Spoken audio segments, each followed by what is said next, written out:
காலை வணக்கம், good morning, welcome to today session. Okay, so எல்லாரும் சாப்பிட்டீங்களா? Breakfast over? பார்த்தா சாப்பிடாத மாதிரி தானே தெரியுது. Okay, fine. சரி, இன்னைக்கு நம்ம எதுக்காக இங்க அசம்பிளா இருக்கோம்? என்ன காரணம்? எனக்கு தெரியும், உங்களுக்கும் தெரியும், பட் இருந்தாலும் நான் கேட்பேன், எதுக்காக? யா, இன்னைக்கு வந்து ஓகே ஹிஸ்டரி ஆப்ஷனலோட demo.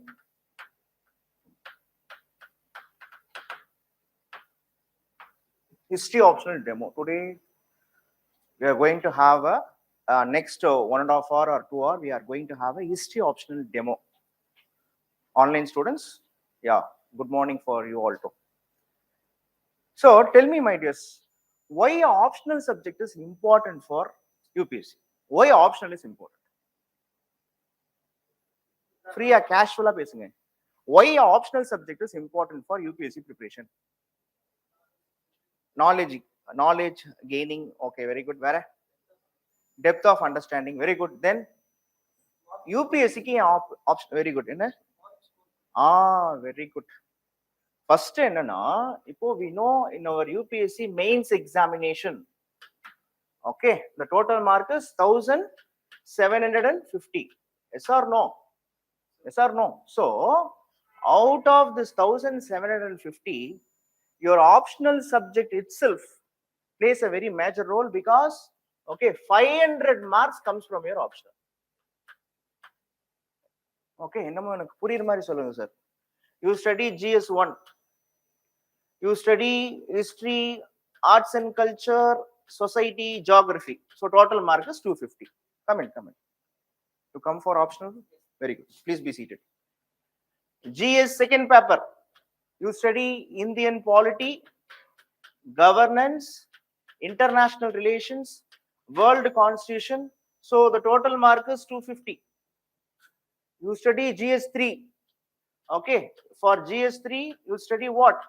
Internal security, economic development, science and technology, okay, and also environment, the total mark is 250. You study GS4, okay, this comes under ethics and integrity, okay, integrity, the total mark is 250. You see, for GS1 you are studying so many subjects, for GS2 you are studying so many subjects, for GS3 so many subjects, everything has its own domain actually. Okay, knowledge transfer, ஒவ்வொன்றுத்துக்கும் ஒரு style இருக்கு படிக்கிறதுக்கு. GS4 it's a separate category, and you also study about essay. Okay, essay plays another major role, that is 250 marks. இவ்வளவும் படிச்சு, அதனால தான் சொல்றாங்க உங்களுக்கு GS for getting 250 marks you have to study so many subjects, but for optional to get 500 marks you have to be strong in a particular subject. So GS will give you a general perspective, optional will give you a specific knowledge. As he said, optional will give you a depth in a specific subject. Okay, or a particular optional நீங்க படிக்கிறீங்கன்னா, okay, look, there are many options. Every option has its own positive and negatives, own pros and cons. Okay, but இன்னைக்கு நம்ம history optional அப்படின்னு பார்க்கும்போது, history optional also, okay, it is one of the most popular optionals among India. Many UPSC aspirants, especially, okay, if you take the 5 popular optional subject of UPSC, history also will have a high success rate. அப்போ சொல்லுங்க, okay, why you like history? இப்போ நிறைய பேர் தெரிஞ்சு வந்திருக்கீங்களா, தெரியாம வந்திருக்கீங்களா அப்படின்றதெல்லாம் எனக்கு தெரியாது. Okay, I will give you a insight, no issues at all. But tell me, உங்கள எத்தனை பேருக்கு ஹிஸ்டரி பிடிக்கும்? Very good, 1 2 3 4 5. உங்களுக்கு பிடிக்காதா? கொஞ்சம் பிடிக்கும் sir. Very good, fine. So அது கொஞ்சம் பிடிச்சாலும் சரி, எனக்கு கொஞ்சம் கூட பிடிக்காது அப்படின்னு சொன்னாலும் சரி, okay, the subject is having its own, ஒவ்வொரு சப்ஜெக்ட்டுக்கும் ஒரு கேரக்டர் இருக்கு ஆக்சுவலா. ஓகே, லுக், இன்னமும் நிறைய பேர் ஆன்லைன்ல நிறைய ஸ்டூடெண்ட்ஸ், நான் யதார்த்தமா பேசணும், நான் சுத்தி வளைச்செல்லாம் பேச விரும்பல, ஸ்ட்ரெயிட்டா பாயிண்ட்டுக்கு வரேன், வடிவேல் மாதிரியே வரேன். லுக், நிறைய பேருக்கு ஆப்ஷனல் எப்படி சூஸ் பண்றதுன்னு தெரியாது. ஓகே, ஒரு ஆப்ஷனல் எப்படி சூஸ் பண்ணணும் அப்படின்னா சில வழிமுறைகள் இருக்கு, சில புரோட்டோகால்ஸ் இருக்கு. நம்பர் 1, ஆப்ஷனல் சப்ஜெக்ட் மேல இன்ட்ரெஸ்ட் இருக்கணும். அந்த சப்ஜெக்ட் மேல இன்ட்ரெஸ்ட் இருக்கணும். ஓகேவா? ஏன்னா இன்ட்ரெஸ்ட் இல்லாம எந்த சப்ஜெக்டையுமே நம்மளால படிக்க முடியாது. ஓகே, எவ்வளவு பெரிய கஷ்டமான சப்ஜெக்ட் அப்படின்னாலும் அது மேல கொஞ்சம் இன்ட்ரெஸ்ட் இருந்தா அது ரொம்ப ஈஸி ஆயிடும். அதனாலதான் சொல்லுவாங்க, வாழ்க்கையில கிடைச்சதெல்லாம் படிக்கிறதை விட பிடிச்ச விஷயத்த படி அப்படின்னு சொல்லுவாங்க. ஸோ எந்த ஒரு விஷயமும் நம்ம பிடிச்சு செய்யும் பொழுது அது நமக்கு ரொம்ப ஈஸியா இருக்கும். So you need to have while choosing an optional you need to have interest on the subject. Okay sir, sir interest மட்டும் இருந்தா போதுமா?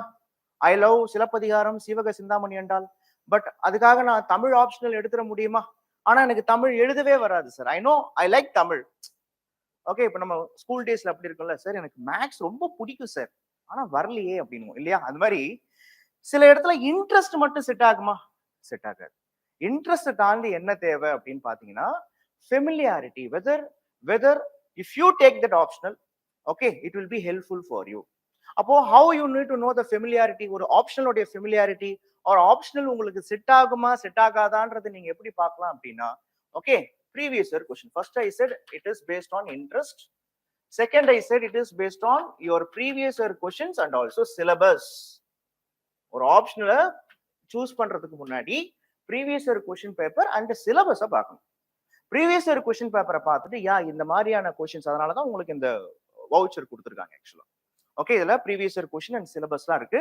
ஸோ உங்களால இது நமக்கு செட் ஆகுமா, இந்த கொஸ்டின்ஸ்லாம் நம்மளால அட்டன் பண்ண முடியுதா? ஸோ இந்த later part of the class I will be explaining you the syllabus and also how to deal, how the mains answer rating is different, especially how the GS answer rating is different with compared to optional அப்படின்றத இன்னைக்கு நம்ம பார்க்க போறோம். Okay, so syllabus and previous year question பேப்பரை வச்சு இது நமக்கு set ஆகுமா அப்படின்னு பார்க்கணும். நம்பர் 3 என்ன அப்படின்னு பாத்தீங்கன்னா ஃபேக்கல்டி ஆர் த இன்ஸ்டிடியூஷனல் சப்போர்ட் அப்படின்னு சொல்லிட்டு சொல்லுவாங்க. இதைத்தான் நாம மென்டரிங் அப்படின்னு சொல்றோம். Okay sir, okay, is it easy for me to access my institution? Okay, எனக்கு ஒரு டவுட், சாரை போய் பார்க்கணும், சிவராஜ்வேல் ஐஏஎஸ் அகாடமிக்கு வரும், சங்கர் சாரை பார்க்குறோம், சார் இந்த இடத்துல எனக்கு ப்ராப்ளமா இருக்கு.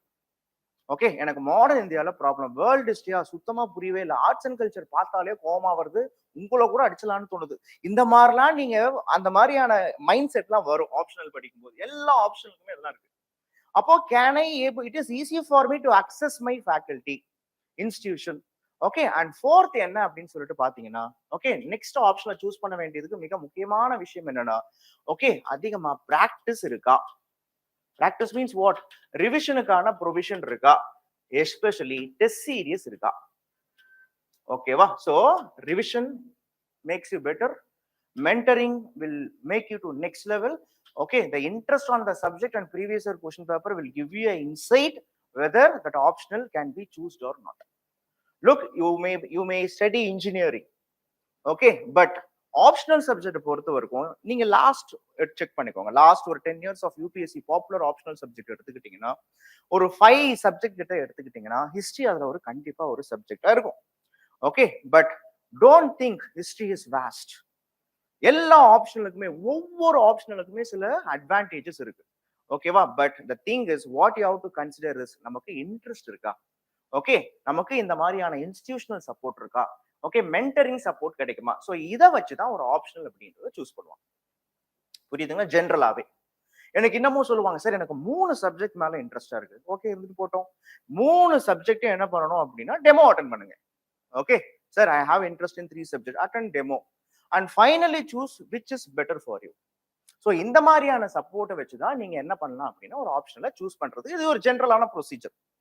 புரியுதுங்களா? அப்போ ஒய் ஹிஸ்டரி ஆப்ஷனல், இங்கதான் point. So I am here taking history optional. So history ஆப்ஷனோடைய அட்வான்டேஜஸ் என்ன அப்படின்றத இன்னைக்கு நம்ம பார்க்கணும். ஹிஸ்டரி ஆப்ஷனோட இம்பார்ட்டன்ஸ் என்ன, அட்வான்டேஜ் என்ன? Okay, it is a popular optional, it is a scoring optional, எப்படி அப்படின்றத இன்னைக்கு நம்ம பார்க்க போறோம். Okay fine, tell me why you people love history. நிறைய பேர் சொன்னீங்க எனக்கு ஹிஸ்டரி பிடிக்கும்னு சொன்னீங்க. ஏன் பிடிக்கும் சார்? வெரி குட், பிடிக்கும் சார், அதெல்லாம் காரணம் கேட்காதீங்க. ஓகேவா? Very good. யூ இன்ட்ரெஸ்டிங்கா போகுது. Very good. யூ தெரியல சார், நோ ஐடியா. பிடிக்கும் ஆனா என்னன்னே தெரியல. ஓகே, அப்படியே ஒரு மாதிரி. Very good. You okay, developmental aspect, cultural developments பத்தி பிடிக்கும். யூ ஸ்டோரி, அதான் sir, very good, super. History, history அப்படின்னாலே ஹாய் ஸ்டோரி அப்படின்னு இருக்கு பாருங்க. ஓகே, ஸோ ஹாய் ஸ்டோரி, அதுதான் history. Okay, you know idea, you story. Okay, fine. So the very first clarity I want to give is history optional நடத்திட்டு இருக்கும்போது நான் பொன்னியின் செல்வன்லாம் ரெஃபரன்ஸ்லாம் எடுக்க மாட்டேன். சார் என்ன பொன்னியின் செல்வன்லாம் நீங்க ரெஃபரன்ஸே எடுக்கல அப்படின்னா என்ன திட்டக்கூடாது. ஓகே, ஹிஸ்டரி அப்படின்னா நல்லா புரிஞ்சுக்கோங்க, ஹாய் ஸ்டோரி தான். ஓகே, பட் ஹிஸ்டரியை பொறுத்த வரைக்கும், ஹிஸ்டரி ஆப்ஷனலை பொறுத்த வரைக்கும், okay, certain things we can learn like a story, but the optional டிமாண்டே வேற. ஹிஸ்டரி இந்த சப்ஜெக்டோடைய நேச்சரே வேற. என்ன நேச்சர்? நான் ஏற்கனவே சொன்ன மாதிரி ஹிஸ்டரி அப்படின்னாலே அந்த சப்ஜெக்ட்டுக்கு ஒரு டெஃபினேஷன் இருக்கு. ஒவ்வொரு சப்ஜெக்ட்டுக்கும் ஒரு டெஃபினேஷன் இருக்கு. அப்ப ஹிஸ்டரி ஆப்ஷனுடைய டெஃபினேஷன் அப்படின்னு பாத்தீங்கன்னா, history is nothing but study of past with geographical time extent அப்படின்னு சொல்றாங்க. என்ன சொல்றாங்க? History is nothing but study of past, study of past with geographical time extent. Geographical, okay, geographical time extent. This is the definition for one of the definition for history subject. அப்படின்னா என்னன்னா, history அப்படின்னா ஏதோ past பத்தி படிக்கிறது, and history அப்படின்றது chronology பத்தி படிக்கிறது. குரோனாலஜினா என்ன? இந்த டைம்ல என்ன நடந்தது. ஃபார் எக்ஸாம்பிள் ஒரு 500 இயர்ஸ் முன்னாடி, இப்போ ஹிஸ்டரியில நீங்க மேக்ஸிமம் என்ன படிப்பீங்க? Okay, what was the political condition, okay, what was their economical condition, what was the religious condition, okay, what was their cultural, how was their culture. அப்போ socio, okay, முக்கியமா society or socio. so history படிக்கும் பொழுது in sociology you will deal only with society, but history படிக்கும் பொழுது broad aspect என்னென்ன படிக்கிறீங்க? so polity, economy, religion, culture and also society. அப்போ இதத்தான் என்னன்னு சொல்றாங்க அப்படின்னா, this is what we call it as the geographical time extent, or it is also what we call it as chronology. அப்போ history subject உடைய speciality என்ன அப்படின்னு பாத்தீங்கன்னா, ஓகே, நம்பர் 1, ஹிஸ்டரி சப்ஜெக்ட் சீரியஸாவே ஒரு இன்ட்ரெஸ்டான சப்ஜெக்ட். ஏன் இன்ட்ரெஸ்டான சப்ஜெக்ட் அப்படின்னா, லுக், நான் ஏற்கனவே சொன்ன மாதிரி மெனி ஃபேக்ட்ஸ், உங்களுக்கு தெரிஞ்ச விஷயங்களை தான் நம்ம பார்ப்போம். You know about Gandhi, at least கேள்விப்பட்டிருப்பீங்க, காந்தி, நேரு, சுபாஷ், ஓகே, ராஜாராம் மோகன் ராய், பாரதியார். லுக், உங்களுக்கு தெரிஞ்ச எல்லா பர்சனாலிட்டியை பத்தியும் படிக்க போறீங்க. அப்ப தெரிஞ்ச விஷயத்தை பத்தி படிக்கிறீங்க, இன்னும் டீப்பா தெரிஞ்சுக்கிறதுக்காக படிக்கிறீங்க. So history is the most interesting subject அப்படின்னு சொல்லிட்டு சொல்றாங்க, பேஸ்ட் ஆன். ஓகே, ஹிஸ்டரி படிக்கும் பொழுது, சார் நீங்க இன்ட்ரெஸ்டிங்னு சொல்றீங்க, எங்க ஸ்கூல்ல எல்லாம் இன்ட்ரெஸ்டிங் சப்ஜெக்டாவே ஹிஸ்டரி இருந்தது இல்லையா சார்? ஹிஸ்டரினாலே தூக்கம் வரும். ஓகே, நாம் அப்படி தள்ளப்பட்டோம். ஓகே, நானும் ஸ்கூல் படிக்கும் பொழுது எனக்கு பிடிச்ச சாரே ஹிஸ்டரி சார் தான். ஏன்னா ஹிஸ்டரி நடத்தினாருன்னா அவ்வளவு தூக்கம் வரும். எங்க இருந்து தான் அந்த தூக்கம் வரும்னு தெரியாது. கும்பகர்ணம் கூட அப்படிலாம் தூங்கி மாட்டேன் வச்சுக்கோங்களேன். அப்போ என்ன ஸ்கூல்ல என்ன நடக்குது? நீங்க இன்ட்ரெஸ்டிங்னு சொல்றீங்க, ஆனா ஸ்கூல்ல எனக்கு இன்ட்ரெஸ்டிங்காவே தெரியலையே. இன்ட்ரெஸ்டிங்கான சப்ஜெக்ட் தான், ஆனா இன்ட்ரெஸ்டிங்கா நடத்தல many of the areas, because the sir will come, okay, he will blabber something, or the ma'am will come, he will blabber something. Okay, the subject demands for, you know. So my dear friends, so history optional, what it demands about the facts, concept and also chronology.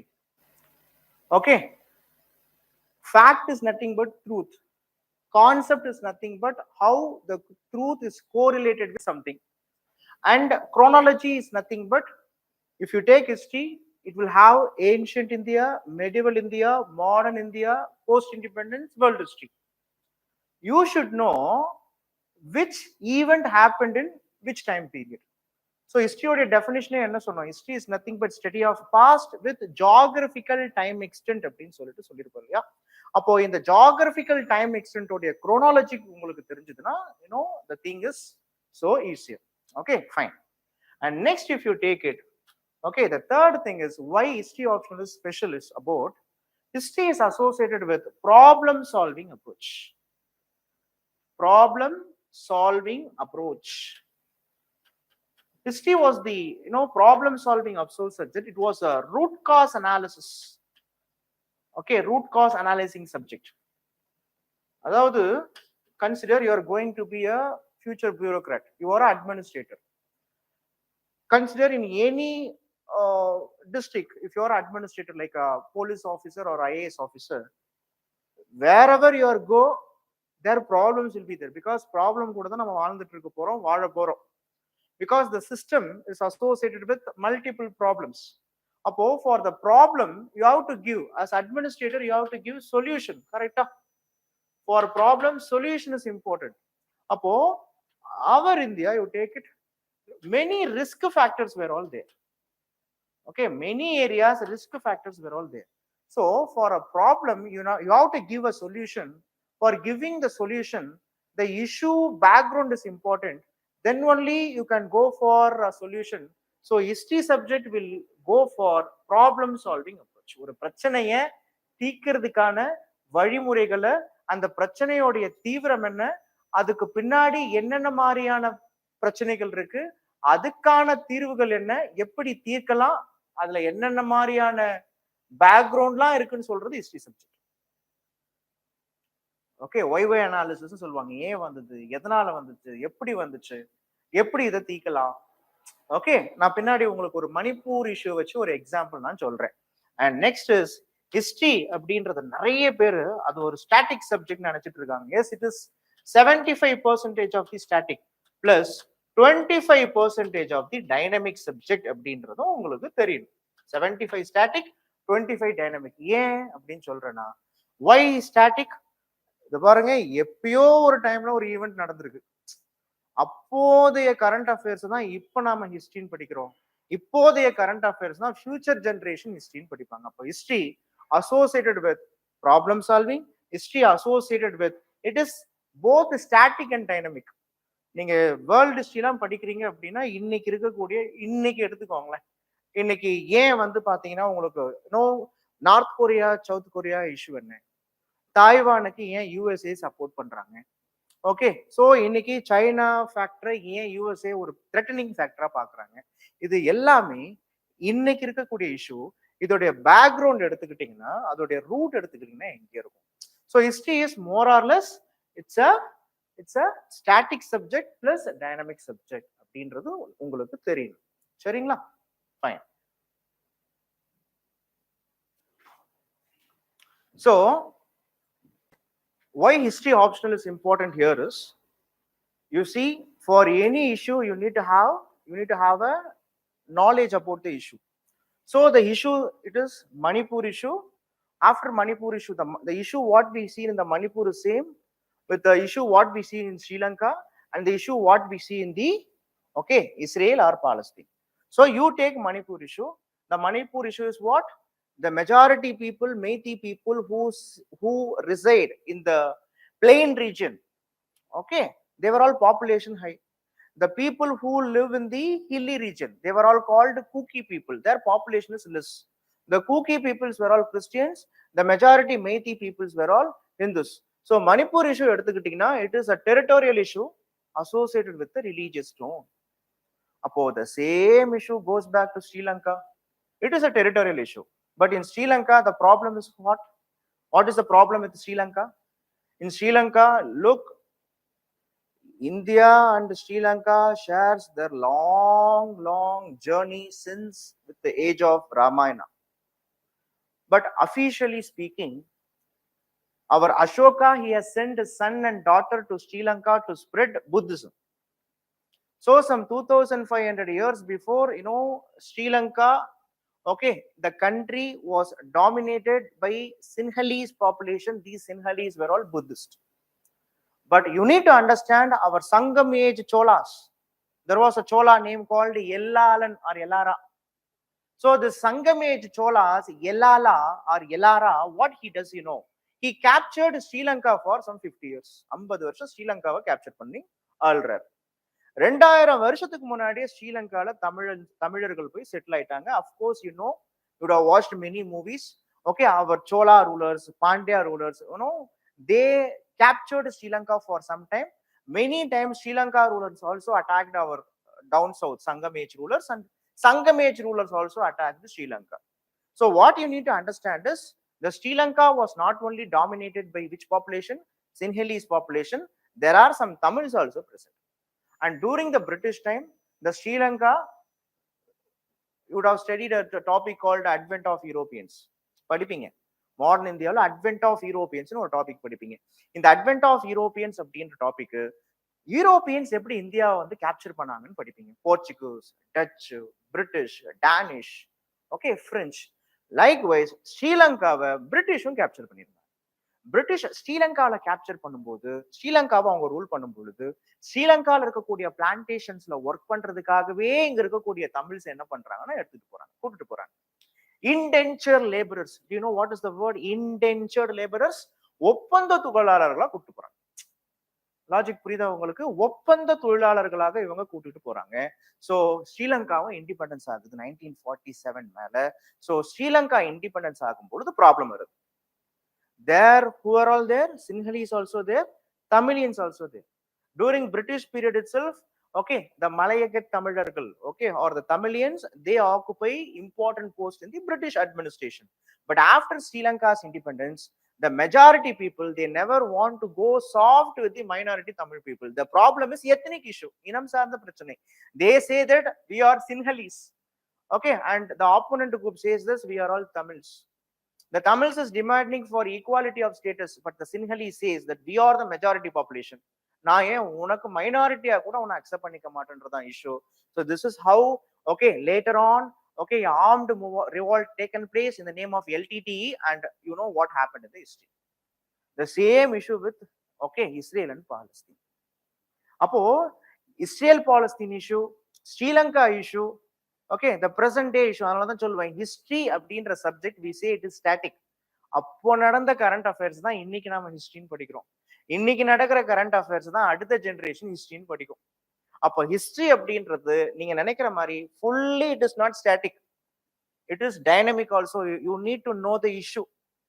அப்போ ஒரு subject அப்படின்னும் போது இந்த மாதிரி static part, history is 75% of the static part and 25% of the dynamic part or applicable part. And next என்ன அப்படின்னு பாத்தீங்கன்னா, history நீங்க படிக்கிறீங்கன்னா, ஓகே, உங்களுக்கு ஹிஸ்டரி ஆப்ஷனல் படிக்கிறது நிறைய அட்வான்டேஜ் இருக்கு. என்ன அட்வான்டேஜ்? புக்ஸ் எல்லாம் ரொம்ப ஈஸியா கிடைக்கும். Books, okay, authors, reference books உங்களுக்கு ஈஸியா கிடைக்கும். ஹிஸ்டரி ஆப்ஷனுக்கு என்ன? Reference books available readily. And next is, okay, relation, correlation with GS. Okay, history ஆப்ஷன்ல படிக்கும்போது உங்களுடைய ப்ரிலிம்ஸுக்கும் சரி அண்ட் உங்களுடைய மெயின்ஸுக்கும் சரி history place a very major role. ப்ரிலிம்ஸுக்கு எப்படி sir? In your preliminary examination, you know, out of 100 questions in GS1, okay, every year as an average நீங்க எடுத்துக்கிட்டீங்கன்னா 15 to 20 questions are all from history only. 15 to 20 questions history தான் prelims. In mains எடுத்துக்கிட்டீங்கன்னா in GS1, okay, history is there or not? Out of 250 marks, okay, history எடுத்துக்கிட்டீங்கன்னா 75 to 100 marks are all from history. GS1ல. GS2ல எடுத்துக்கிட்டீங்கன்னா, okay, out of 250 there was a subject called international relations. International relations subject உடைய background என்னன்னா history தான். As what I said today, Indo-Sri Lanka relation, you study about what happened in Sri Lanka, historical part. Indo-China relations, what is the relation of India and China in the historical part. So historical background will give you insight. So in international relations topic, okay, so கிட்டத்தட்ட international relations 50 to 75, the mark is 50 to 75. so international relations பாத்தீங்கன்னா உங்களுக்கு history கூட link ஆகும். and GS3 எடுத்துக்கிட்டீங்கன்னா, GS3 there was a topic called internal security. so 50 marks out of 250, 50 marks is from internal security. Internal security is nothing but what are all the issue associated with India's internal security. அதுவும் history தான். post independence படிச்சீங்கன்னா ஈஸியா வந்துடும். and GS4 எடுத்துக்கிட்டீங்கன்னா, GS4 நாலே இந்த சப்ஜெக்ட மூணா பிரிச்சுவாங்க. First one is philosophical part, second one is governance part, and third one is what means case studies. Okay, in the philosophical part, majority of the portions comes in the history. How, sir? Okay, history and psychology will play a very important role in the philosophical part of GS4. Okay, நிறைய நீங்க அது GS4 உடைய syllabus நீங்க decipher பண்ணும்போது உங்களுக்கு தெரியும். ஆக்சுவலா historical background வந்து கேட்பாங்க. ஹிஸ்டாரிக்கல் பர்சனாலிட்டிஸ் கிட்ட இருந்து நம்ம என்ன மாதிரியான லெசன்ஸ் லேர்ன் பண்ணலாம்னு கேட்பாங்க. Okay, so western philosophy, eastern philosophy ரெண்டுமே படிப்பீங்க. So this both western thinkers, eastern thinkers இதெல்லாம் நீங்க ஹிஸ்டரியில படிப்பீங்க ஆக்சுவலா. ஸோ GS4லயும் ஹிஸ்டரி இருக்கு. அப்ப பாருங்க, ஜிஎஸ் ப்ரிலிம்ஸ்லயும் சரி, ஜிஎஸ் மெயின்ஸ்லயும் சரி, த ப்ரொபோர்ஷனாலிட்டி ஆஃப் த சப்ஜெக்ட், இந்த சப்ஜெக்டோடைய இம்பார்ட்டன்ஸ் அப்படின்றது உங்களுக்கு என்னன்னு தெரியுது. அண்ட் எஸ்ஏ அப்படின்னு நீங்க எடுத்துக்கிட்டீங்கன்னா, essay you know the importance of essay, 250 marks essay. எஸ்ஏவை பார்ட் ஏ பார்ட் பின்னு பிடிப்பாங்க தெரியுமா? பார்ட் ஏல 4 கொஸ்டின்ஸ் வரும், பார்ட் பில 4 கொஸ்டின்ஸ் வரும், part B 4 questions, part A 1200 words, part B 1200 words. Okay, part A ஒரு எஸ்ஏ எழுதும் பொழுது 1.15 ஹார்ஸ், 1.15 ஹார்ஸ். இந்த பார்ட் ஏல கேட்கக்கூடிய 4 கொஸ்டின்ஸ்ல எவ்ரி இயர் ஹிஸ்டரியில இருந்து ஒரு கொஸ்டின் எஸ்ஏ. ஹிஸ்டரி சப்ஜெக்ட் படிக்கும் பொழுது உங்களுக்கு அந்த ரீடிங் ஹேபிட்ஸ் ரொம்ப ஃபாஸ்டா இருக்கு. You will learn so many new vocabularies. Many vocabularies you will learn. This vocabulary learning will be helping you in CSAT reading comprehension and also in the essay. So அப்போ history சப்ஜெக்ட பொறுக்கும் பொழுது என்ன உங்களுக்கு தெரியணும் அப்படின்னா, correlation with GS subject was high அப்படின்றது தெரியும். Okay, so and finally if you take it as a institutional support, okay, history optional class அப்படின்றது உங்களுக்கு, okay, we will start from the next week onwards. Okay, class வந்து பார்க்கும்பொழுது உங்களுக்கு next week start ஆயிடும். Okay, வீக்கெண்ட்ல classes நடக்கும். வீக்கெண்ட்ல உங்களுக்கு மார்னிங் 9 to 1 வீக்கெண்ட்ல தான் கிளாஸஸ் நடக்கும். And we will be completing the syllabus before Pongal, that is by January 2024 we'll be completing the syllabus. So the next 3 months or 4 months you can exclusively prepare for your preliminary examination. And institutional support, mentoring support, so உங்களுக்கு தேவையான முக்கியமான books and materials we will be providing it, and we will also conduct a free test actually. So ஒவ்வொரு topic முடியும் பொழுதும் உங்களுக்கு ஒரு test அப்படின்றது இருக்கும். So now will be entering in to the exact syllabus. So syllabus நோக்கி இப்போ நம்ம போயிடலாம். இப்போ புரியுதா? ஹிஸ்டரி ஆப்ஷனலோட இம்பார்ட்டன்ஸ் என்னன்றது புரியுதா? So history optional plays a very major role. Remember the subject is easy, interesting. Like school days it is not a memorising subject. You no need to memorise all the facts and concepts and all. Certain concept you need to memorize, but the subject demand analytical skills, it demand problem solving skills. So if you are strong at history, definitely in future in administration you will be showcasing a strong caliber of problem solving skills. Many academicians, many politicians, they were all having the background of history as an optional. Okay, fine. Irrespective of whatever may be your degree domain, நீங்க கேட்கலாம், sir நான் வந்து பார்க்கும்பொழுது engineer ஆச்சேன் sir, என்னாலலாம் history optional முடியுமா sir? நானே engineer தான், ஓகேவா, ஐ ஆம் எ மெக்கானிக்கல் இன்ஜினியர். மெக்கானிக்கல் இன்ஜினியர் எப்படி ஹிஸ்டரி சாரா இருக்கலாம் அப்படின்னு என்கிட்ட கேட்பாங்க. நான் ரொம்ப ஈஸியா சொல்லுவேன், இந்த நாட்டுல பைலட் பிரைம் மினிஸ்டரா இருக்கும்போது, பைலட் யாரு? ராஜீவ் காந்தி இருக்காருல்ல, அவரு பைலட் தான், அவரு பிரைம் மினிஸ்டர் ஆயிட்டார். அப்துல் கலாம் யாரு? பிரசிடென்ட். ஆனா அவர் படிச்சது என்ன? Rocket engineering. Rocket engineer president ஆகும் பொழுது ஒரு மெக்கானிக்கல் இன்ஜினியர் ஹிஸ்டரி ப்ரொஃபஸரா இருக்க முடியாதா? நீங்க ஹிஸ்டரி ஆப்ஷனல் படிக்க முடியாதா? அப்போ irrespective of domain, if you have interest, யார் என்ன இன்ட்ரெஸ்டா இருந்தாலும் பரவாயில்ல, ஓகேவா? ஸோ யூபிஎஸ்சி அப்படின்னு வரும் பொழுது optional will give you insight about your depth of the knowledge. Okay, so அதனால நீங்க ஹிஸ்டரி ஆப்ஷனல் தாராளமா எடுக்கலாம். ஸோ ஹிஸ்டரி ஆப்ஷனல் மற்ற ஆப்ஷனலை விட இப்போ கொஸ்டின்ஸ்லாம் எப்படின்றது இப்போ நம்ம பார்ப்போம். அண்ட் ஹிஸ்டரி ஆப்ஷனல்ஸ் எப்படின்றது இப்போ பார்த்துருவோம். இப்போ பாருங்க, history optionals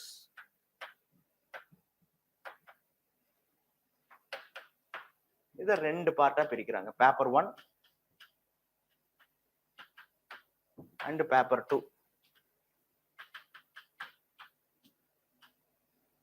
okay, paper 1 is 250 marks. Paper 2 is 250 marks. Okay, இப்போ பேப்பர் 1ல என்னெல்லாம் சார் நம்ம படிக்கணும்? என்ன படிக்கலாம்? What is the syllabus? Paper 1ல என்னப்பா? Very good. Paper 1 ancient India.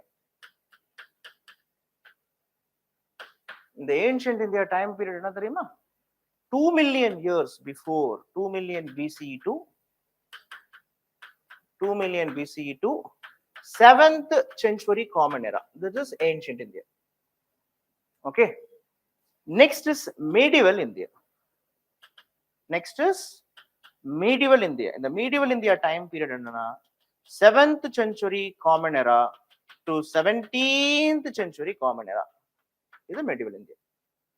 So in paper 1, you will be studying about ancient medieval India, both political history and also arts and culture. GSல எடுத்துக்கிட்டீங்கன்னா உங்களுக்கு ஆர்ட்ஸ் அண்ட் கல்ச்சர் தான் வரும் மெஜாரிட்டியா. GSல எடுத்துக்கிட்டீங்கன்னா உங்களோட GS 1ல பாத்தீங்கன்னா ஏன்ஷியன்ட் அண்ட் மெடிவல் பார்ட்டோடைய arts and culture தான் GSல வரும். ஆனா ஹிஸ்டரி ஆப்ஷன்ல பொறுத்த வரைக்கும் you are studying both political history and arts and culture. And முக்கியமா ஹிஸ்டரி ஆப்ஷன்ல பொறுத்த வரைக்கும் பேப்பர் 1ல மேப்ஸ் அப்படின்ற ஒரு பார்ட் இருக்கு. மேப்ஸ். ஓகே, கிட்டத்தட்ட உங்களுக்கு ஒரு மேப் கிட்டத்தட்ட உங்களுக்கு என்ன சொல்லுவாங்க அப்படின்னு பாத்தீங்கன்னா ஒரு 20 பிளேசஸ் கிட்ட கொடுத்துருப்பாங்க. ஒவ்வொரு பிளேசஸ்க்கும் நீங்க அந்த பிளேஸோடைய இம்பார்ட்டன்ஸ் என்ன நான் உங்களுக்கு அது கொடுத்துருக்கேன், நீங்க அப்புறமா பார்க்கலாம். மேப் ரீடிங்கை பொறுத்த வரைக்கும் ஓகே, டோட்டலா உங்களுக்கு என்ன அப்படின்னா உங்களுக்கு ஒரு 50 மார்க்ஸ் மேப்ஸ்லேயே இருந்து வந்துருது. ஸோ மேப்ஸை பொறுத்த வரைக்கும் ஒரு 4 to 5 பாயிண்ட்ஸ். இது எங்க இருக்கு? நீங்க ஸ்கூல் டேஸ்ல படிச்ச மாதிரி தான். இப்போ ஃபார் எக்ஸாம்பிள் சங்கராச்சாரியா அப்படின்னா, சங்கராச்சாரியார் பிறந்த இடம் என்னன்னா கேரளால கலாடி அப்படின்னு ஒரு இடம். கலாடி கேள்விப்பட்டிருக்கீங்களா? கலாடி பஸ்ஸஸ் கூட பார்த்துருப்பீங்க. Kalady. This Kaladi is the place where seriously Shankaracharya born. But மேப்ல எப்படி கொடுத்துருப்பாங்கன்னா கேரளா கலாடி கிட்ட ஒரு மார்க் பண்ணிட்டு ஓகே, அந்த மார்க் பண்ண பிளேஸ் என்ன அப்படின்றது கொடுத்துருப்பாங்க. Okay, birth place of a bhakti saint. கேரளாவை பார்க்கணும் மேப்ல. பர்த் பிளேஸ் ஆஃப் பக்தி செயின்ட்ன்றத கொஸ்டின்ல இருக்கு. ஸோ கேரளா அப்படின்ற இடத்துல மார்க் பண்ணிருக்காங்கன்னா அப்ப ஆன்சர் என்னவா வரும்னா சங்கராச்சாரியார் தான். ஏன்னா கேரளால he was the most popular bhakti saint from Kerala. அதே மாதிரி தமிழ்நாட்டுல இந்த திருச்சி பக்கத்துல ஒரு காஞ்சிபுரம் பக்கத்துல ஒரு சின்ன மார்க் வச்சுட்டு பக்தி செயின்ட் ஹூ ப்ரொபவுண்டட் வைஷ்ணவிசம் அப்படின்னு மேப்ல கொடுத்துருப்பாங்க. நீங்க மேப்ல பக்தி செயின்ட் ஹூ ப்ரொபவுண்டட் வைஷ்ணவிசம் ஓகே மேப்ல பாக்குறீங்க, கொஸ்டின்ஸ் பார்த்துட்டு மேப்ல பாக்குறீங்க தமிழ்நாடு இருக்கு. ஸோ காஞ்சிபுரம் ஆர் திருச்சி ரீஜன்ல ஒரு சின்ன மார்க் வச்சிருந்தாங்கன்னா பக்தி செயின்ட் ஃப்ரம் வைஷ்ணவிசம், அப்ப யாருன்னா ராமானுஜ ஆச்சாரியா. லாஜிக் புரியுதா உங்களுக்கு? அண்ட் பாண்டிச்சேரி பக்கத்துல மார்க் பண்ணிட்டு ஓகே இட் வாஸ் அரிக்கமேடுன்னு டைரக்டா கொடுக்க மாட்டாங்க. பாண்டிச்சேரி பக்கத்துல ஒரு சின்ன மார்க் பண்ணிடுவாங்க. அதான் உங்களுக்கு கொடுத்துருப்பேன், அப்புறமா நான் சொல்லி காமிக்கிறேன். பாண்டிச்சேரி பக்கத்துல ஒரு மார்க் பண்ணிட்டு the Sangam age trading city famous for importing alcohol from Rome அப்படின்னு கொடுத்துருப்பாங்க. ஆர் ஆல்கஹால் ட்ரேடிங் சென்டர் அப்படின்னு கொடுத்துருப்பாங்க. ஆர் ரோம் ட்ரேடிங் சென்டர்னு கொடுத்துருப்பாங்க. சோ பாண்டிச்சேரி பக்கத்துல கொடுத்துருந்தாங்கன்னா அந்த இடத்து பேரு அரிக்கமேடுன்னு பேரு. ஓகே, இப்போ கீழடி எங்க? Sivaganga district, right? So Keeladi and maybe mark பண்ணிட்டு ஓகே கீழடி அப்படின்னு டைரக்டா சொல்லாம one of the important Sangam age recently excavated சைட்னு கொடுப்பாங்க. சோ கீழடியை பத்தி ஒரு 4 to 5 பாயிண்ட்ஸ் சொல்லுங்க. இந்த மாதிரி மேப்ஸ் மத்த எந்த ஆப்ஷன்லயுமே கிடையாது. 50 மார்க் ரொம்ப ஈஸியா வாங்கலாம். அது ஹிஸ்டரியில இருக்கு. அதனாலதான் இந்த மாதிரியான சூட்சமங்கள் நம்ம தமிழ்நாட்டு பசங்க நிறைய பேருக்கு தெரியறது இல்லை.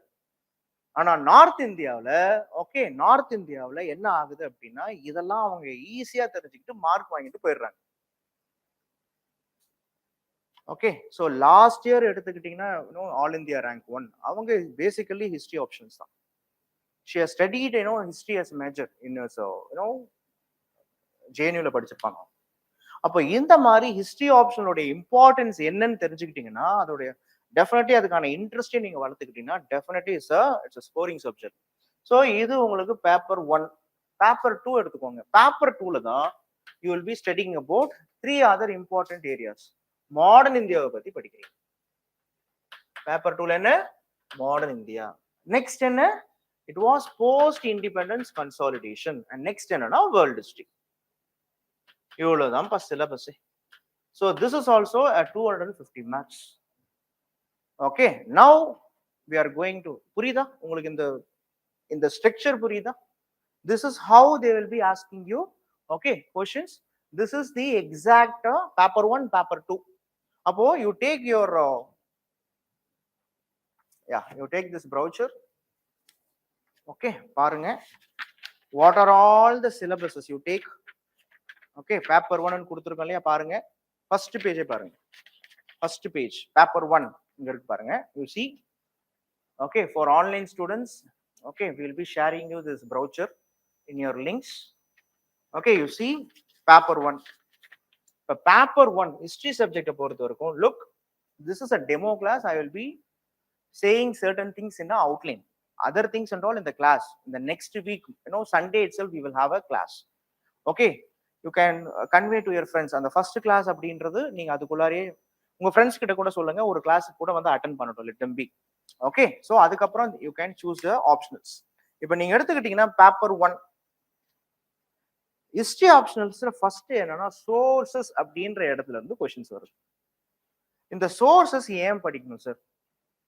I said many times, look, history is nothing but study of past with geographical time extent. History will demand proof. History படிக்கும் பொழுது you should be so concerned with the fact checks. ஓகேவா? அப்ப கரெக்டான ஃபேக்டை படிக்கணும். அப்போ இந்த கரெக்டான ஃபேக்ட் அப்படின்னும் பொழுது இந்தியன் ஹிஸ்டரியை எப்படி பில்ட் பண்ணிருக்காங்க அப்படின்றத அந்த சோர்ஸ். இந்த இந்தியன் ஹிஸ்டரி எப்படி பில்ட் பண்ணிருப்பாங்க?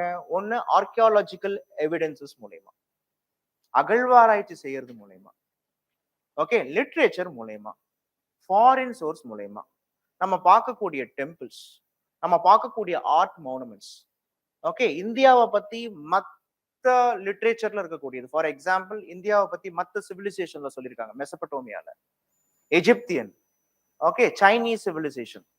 மற்ற நாடுகள் இந்தியாவை பத்தி என்ன மாதிரியான மனநிலையில இருந்திருக்காங்க, மற்ற ஹிஸ்டோரியன்ஸ் என்ன விதமான மென்டாலிட்டியில இருந்திருக்காங்க. ஃபார் எக்ஸாம்பிள், மெகஸ்தனஸ் தன்னுடைய இண்டிகான்ற புக்ல he was speaking about India. He was speaking good about India. That is the point. இந்தியாவுடைய exact socio cultural political elements பத்தி பேசுறாரு மெகஸ்தனஸ். அதுல ஒரு பியூட்டி என்னன்னா, this Megasthenes, he was not only speaking about north of India, he is also speaking about south of India. He also speaking about Pandya dynasty. He also speaks about the hospitality that was famous in South India. விருந்தோம்பலுக்கு ஃபேமஸான இடம் south இந்தியன்ற. He was the first person to say that among so many dynasties in India, the Madurai was ruled by a women அப்படின்ற. பெண்கள் ரொம்ப ஆளுமையா இருந்த இடம் மதுரைன்றார். Madurai famous for not only for valourness, Madurai famous for ஹாஸ்பிட்டாலிட்டின்றார். யாரு? மெகஸ்தனஸ். யார் அவரு? he was a Greek fellow, கிரேக்கன். புரியுதா புரியலையா? லுக், இதே இன்ஃபர்மேஷன் நீங்க சிலப்பதிகாரத்துல இளங்கோடிகள் வேற மாதிரி சொல்லியிருப்பார். அறவோர் கழித்தலும் அந்தன ரோம்பலும் துறவோர் கிழித்தலும் தொல்லோர் சிறப்பின் விருந்தெதிர் கோடலும் இழந்த எண்ணெய் கண்ணகி சொல்றாளாம். அப்போ சவுத் இந்தியா அப்படின்னு எடுத்துக்கிட்டீங்கன்னா இந்தியாவே famous for hospitality. You know that is the thing we use to say அதிதி தேவோ பவ அப்படின்னு. It was mentioned in Upanishads. What is this Aditi தேவோ பவ? கெஸ்ட் ஆர் அவர் காட்ஸ் அர்த்தம். அதே பாயிண்ட் தான் இங்க சொல்லியிருக்காங்க. அப்ப மெகஸ்தனஸ் பெருமையா சொல்றாரு இந்தியாவை பத்தி. மார்க்கோ போலோ பெருமையா இந்தியாவை பத்தி பேசுறாரு. மார்க்கோ போலோ இந்தியாவை பார்த்துட்டு போய் பேசின விஷயம்தான் யூரோப்ல ரெனைசன்ஸ் டைம் பீரியட்ல இந்தியாவுக்கு வந்தே ஆகணும்னு எல்லாம் முயற்சி பண்றாங்க. This is how the Bond voyage started for India. This is how the Christopher Columbus, he started to enter India. He planned to come India. He was intended to enter India, but accidentally he entered America. அப்போ எப்படி இதெல்லாம் தெரியுது? நான் ஒரு சின்ன example சொல்றேனே. Look, Marco Polo, he visited India in 13th century. By that time, our India was dominated by this Khalji dynasty. கேள்விப்பட்டிருப்பீங்க. But while he was traveling, the nook and corner of India, he was lauding about a women warrior called Rudrama Devi. Don't think Anushka. Anushka acted in that character, Rudrama Devi. Okay, தெரியுமா உங்களுக்கு? So Rudrama தேவியை பத்தி இங்க இருக்கக்கூடிய கோஹினூர் டைமண்டை பத்தி mention பண்றாரு. 13th centuryல யாரு சொல்றா?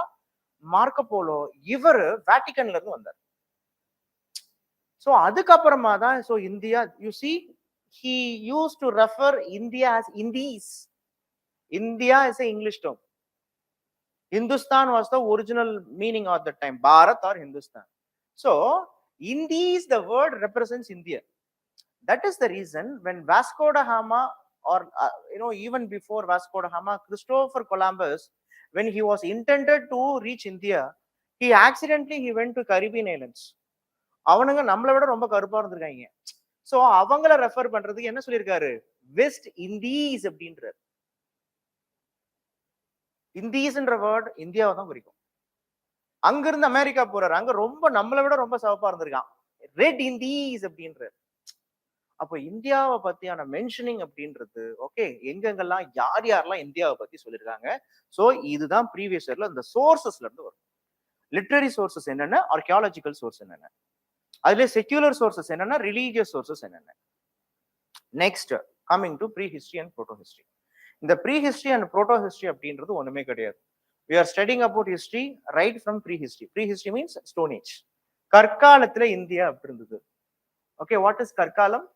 கற்காலம் is nothing but it is the time period where there is no writing form, speaking form, arts, literature and all don't know. The people now, they were all hunters and food gatherers. By the evolution, slowly they were all developing. So history, ancient India starts from prehistory. Okay, after prehistory, the next topic is Indus Valley civilization. Okay, look for GS, how they will ask you, what is the speciality of Indus Valley? What is the unique town planning of Indus Valley? இப்படிதான் கேட்பாங்க. சிந்து சமவெளி நாகரிகத்தோடைய down பிளானிங்கை பத்தி பேசுங்க. நீங்க என்ன பண்ணுவீங்கன்னா அழகா down பிளானிங்னு போட்டு வரைஞ்சு நீங்க மென்ஷன் பண்ணுவீங்க. பட் ஹிஸ்டரி ஆப்ஷனலை பொறுத்த வரைக்கும் with suitable evidences, with the support of historians, you have to say, look, whenever you study about what is the difference of history studying in GS and optional means, in optionals always you have to associate with historians name. படிக்கும் பொழுது sir இந்த historian எப்படி சொன்னாரு, maths Muller எப்படி சொன்னாரு, concept புரியுதா? So இந்த மாதிரி ஹிஸ்டோரியன்ஸ் உடைய எவிடன்சஸ் வச்சுதான் நீங்க என்ன பண்ண போறீங்கன்னா ஹிஸ்டரியை பில்ட் பண்ண போறீங்க. சோ இண்டஸ் வேலி படிக்கிறீங்க. அண்ட் மெகாலித்திக் கல்ச்சர்ஸ், நார்த் நீங்க ஜிஎஸ் படிக்கும் பொழுது மெகாலித்திக் கல்ச்சர்ஸ் பத்தி அதிகமா படிக்கவே மாட்டீங்க. பட் சவுத் இந்தியா நல்லா புரிஞ்சுக்கோங்க, megalithic cultures Associates with south India. History ஆப்ஷன்ல போகும் பொழுது மெகாலித்திக் கல்ச்சர்ஸ் பத்தி படிப்பீங்க. மெகாலித்திக் கல்ச்சர்ஸ் என்னன்னு தெரியுமா உங்களுக்கு? Any idea? பாருங்க, megalithic culture distribution of pastoral and farming cultures outside the Indus, development of community life, settlements, development of agriculture. இவ்வளவுலாம் கொடுத்துருக்காங்கல்ல, ஒரே ஒரு லைன் தாங்க important. Megalithic culture is not about what happened in Indus, which means what? Indus Valley civilizationல என்ன நடந்ததுன்னு படிக்கிறது கிடையாது.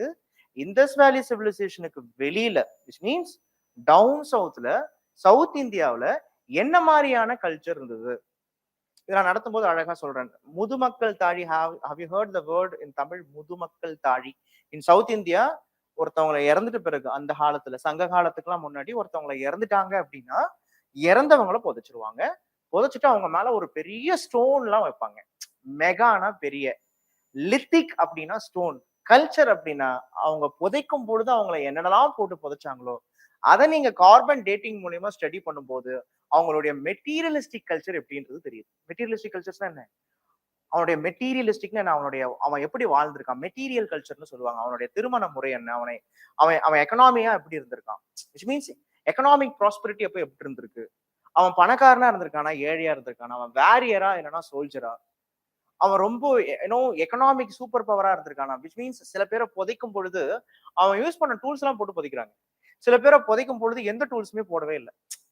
அப்போ இதுல இருந்தே தெரியுது அவன் யாரு அப்படின்றது. நம்ம சொல்லுவோம்ல, கல்யாணத்தை பண்ணிப்பார் வீட்டை கத்திப்பார் அப்படின்னு சொல்ற மாதிரி, கல்யாண வீடு மட்டும் இல்ல, ஒருத்தவங்களுடைய பரியல் சைட்டை வச்சு அந்த அந்த சொசைட்டி எப்படி இருக்குன்னு கண்டுபிடிச்சிடலாம். கான்செப்ட் புரியுதா? சோ இந்த மாதிரி அவுட் சைடு இண்டஸ் என்ன படிப்பீங்கன்றதா இந்த மெகாலித்திக் கல்ச்சர். நெக்ஸ்ட் பாருங்க, the most favourite Aryans and also Vedic period. இங்க இருந்து பொலிட்டிக்கல் ஹிஸ்டரி ஸ்டார்ட் ஆகும். இதுக்கு முன்னாடி நீங்க எல்லாமே ஆர்ட்ஸ் அண்ட் கல்ச்சர் தான். ஆரியன்ஸ் பீரியட்ல இருந்து பொலிட்டிக்கல் ஹிஸ்டரி ஸ்டார்ட் ஆகும். யாரு ஆரியன்ஸ், எங்க இருந்து வந்தாங்க, ஆரியன்ஸ் இந்த இந்தியாவுல என்ன விதமான இம்பாக்ட கிரியேட் பண்ணாங்க, ஆரியன்ஸோடைய கல்ச்சரும் இண்டஸ் வேலி கல்ச்சரும் எங்கெங்கெல்லாம் same, similar Aryans culture and Indus valley culture எங்க சிமிலர் கிடையாது, difference. So will be studying about the similarity and difference of Indus versus Aryan culture. And next வருது பீரியட் ஆஃப் மகாஜனபதாஸ். இதெல்லாம் நீங்க அப்படியே படிச்சுட்டே வந்தீங்கன்னா ஏன்ஷியன்ட் இந்தியாவுடைய சிலபஸ் அப்படியே வரும். மகாஜனபதாஸ் படிப்பீங்க, புத்திசம் ஜெயினிசம் படிப்பீங்க, நீங்க அப்படியே படிச்சுக்கிட்டே வாங்கலாம், குப்தாஸ் படிப்பீங்க. லுக், பட் நீங்க இங்க பாருங்க, early themes in early Indian cultural history, இது எல்லாமே நீங்க படிப்பீங்க. இந்த regional states during Gupta era, இது எல்லாமே நீங்க படிப்பீங்க. எப்படின்னா ஜிஎஸ்ல எதில் நீங்க படிச்சாலும் ஹிஸ்டரி ஆப்ஷனை பொறுத்த வரைக்கும் ஒவ்வொரு ஏரியாலையுமே உங்களை டீப்பா கேட்பாங்க, every area. So how we will teach, every chapters we will be teaching it, and after the completion of every chapter we will be having a test. இப்போ இந்த வாரம் உங்களுக்கு கிளாஸஸ் இருக்கு அப்படின்னா ஓகே, அந்த வாரமே okay either Saturday or Sunday we will be keeping you the test. ஸோ டெஸ்ட்ல என்ன பண்ணிடுவோம் அப்படின்னா அந்த பர்டிகுலர் யூனிட்ஸை நீங்க எப்படி ப்ரிப்பேர் பண்ணீங்கன்றத பார்த்துருவோம். ஸோ இது அப்படியே போதா. நெக்ஸ்ட் பாருங்க, நான் சொன்னேன்னா மெடிவல் இந்தியாவை பொறுத்த வரைக்கும் இயர்லி மெடிவல் இந்தியா 750 இருந்து 1200 வரைக்கும். இப்போ உங்களுக்கு ரொம்ப சிம்பிளா சொல்லி தரேன், மெடிவல் இந்தியா என்னென்ன சார். இத பாருங்க, இந்தியாவில் யூ டேக் ஏன்ஷியன்ட். இந்த ஏன்ஷியன்ட் இந்தியா ஏன் படிக்கிறோம் அப்படின்னா, ஒரிஜினலா நம்ம நாட்டில் இந்தஸ் வேலி சிவிலைசேஷன் இருக்கு. It is the one of the biggest civilisation. And Indus valley சிவிலைசேஷனுக்கு அப்புறமா இந்த இந்தியாவை ஆரியன்ஸ் இந்த இடத்த வந்து அட்டாக் பண்ணாங்க. ஆரியன்ஸ் அட்டாக் பண்ணிட்டாங்க. அப்போ ஒரிஜினலா இந்தஸ் வேலி சிவிலைசேஷன் ஒரு கல்ச்சர் ஃபாலோ பண்ணாங்க, தென் ஆரியன்ஸ் ஒரு கல்ச்சர் ஃபாலோ பண்ணாங்க. 2 கல்ச்சர் வந்துச்சு. இந்த இந்தஸ் வேலி ஆரியன்ஸ் கல்ச்சர் இருக்கும் பொழுது ஒரு பாயிண்ட் ஆஃப் டைம்ல இந்த ஆரியன்ஸ் கல்ச்சர் கொஞ்சம் டாமினண்டா இருந்தது. வர்ணாசிரம தர்மம்லாம் வந்தது. பிரம்மாவின் தலையிலிருந்து தோன்றியவன் பிராமணன் என்றும் நீங்க கேள்விப்பட்டிருப்பீங்க. the person who born out of the head of the Brahma, they were all called Brahmana. Okay, the thigh of the Brahma, Vaishya. Okay, the arms of Brahma, Kshatriya. The feet of Brahma, Shudra. அப்போ social hierarchy came, Brahmanical dominance came. Religion, now it is not a concept of bhakti. Now religion is mostly ritualistic. Ritualisticனா என்ன? இந்த சமயத்துல பயங்கரமான யஜ்னாஸ் பண்ண ஆரம்பிச்சாங்க, sacrifice பண்ண ஆரம்பிச்சாங்க, மிருகங்களை பலி கொடுக்க ஆரம்பிச்சாங்க. முக்கியமா அஸ்வமேத யாகம்லாம் ரொம்ப பாப்புலர். ஒரு குதிரையை யாக குண்டத்துல போட்டு கொன்றுவாங்க, இதுதான் அஸ்வமேத யாகம்னு பேர். அப்ப இந்த மாதிரியான பிராமணிக்கல் டாமினன்ஸ் பயங்கரமா வருது. இப்ப நீங்க புரிஞ்சுக்கணும், சமூகத்துல எப்பயுமே இந்த மாதிரியான ஒரு பர்டிகுலர் செக்ஷன் மட்டும் ஓவரா மத்தவங்களை எக்ஸ்பிளாய்ட் பண்ணும் பொழுது ஆட்டோமேட்டிக்கா அடுத்த செக்ஷன் அவங்கள அப்போஸ் பண்ணுவாங்க, அந்த சிஸ்டத்தை தூக்கணும்னு நினைப்பாங்க. இப்படிதான் என்ன ஆகுதுன்னா, இந்த சிஸ்டத்துல நிறைய ஃபிளாஸ் இருந்துச்சு. இந்த சிஸ்டத்தை தூக்கணும் ஆர் இந்த சிஸ்டத்துல இருக்கக்கூடிய நெகட்டிவ்ஸ் எல்லாம் பாசிட்டிவ்ஸா மாத்தணும் அப்படின்றதுக்காக இதே டைம் ஆரியன்ஸ் டைம் பீரியட் முடிஞ்ச உடனே இந்தியாவுல ஒரு புது சிஸ்டம் வருது. இது என்ன சார்னா Buddhism and Jainism. Buddhism Jainism, okay, Buddhism Jainism. அதுக்கப்புறம் அஜீவிகாஸ் அப்படின்னு சொல்லுவாங்க, அஜீவிகா. இவங்க ஒரு புது குரூப். இவங்கெல்லாம் ஆர்த்தோடிக்ஸ், இவங்கெல்லாம் ஹெட்ரோடிக்ஸ். இவங்க பாத்தீங்கன்னா இல்லற வாழ்க்கையும் வாழலாம், துறவர வாழ்க்கையும் வாழலான்றாங்க. இவங்க இல்லறத்தை விட்டு வெளிலவா அப்பதான் துறவரன்றாங்க.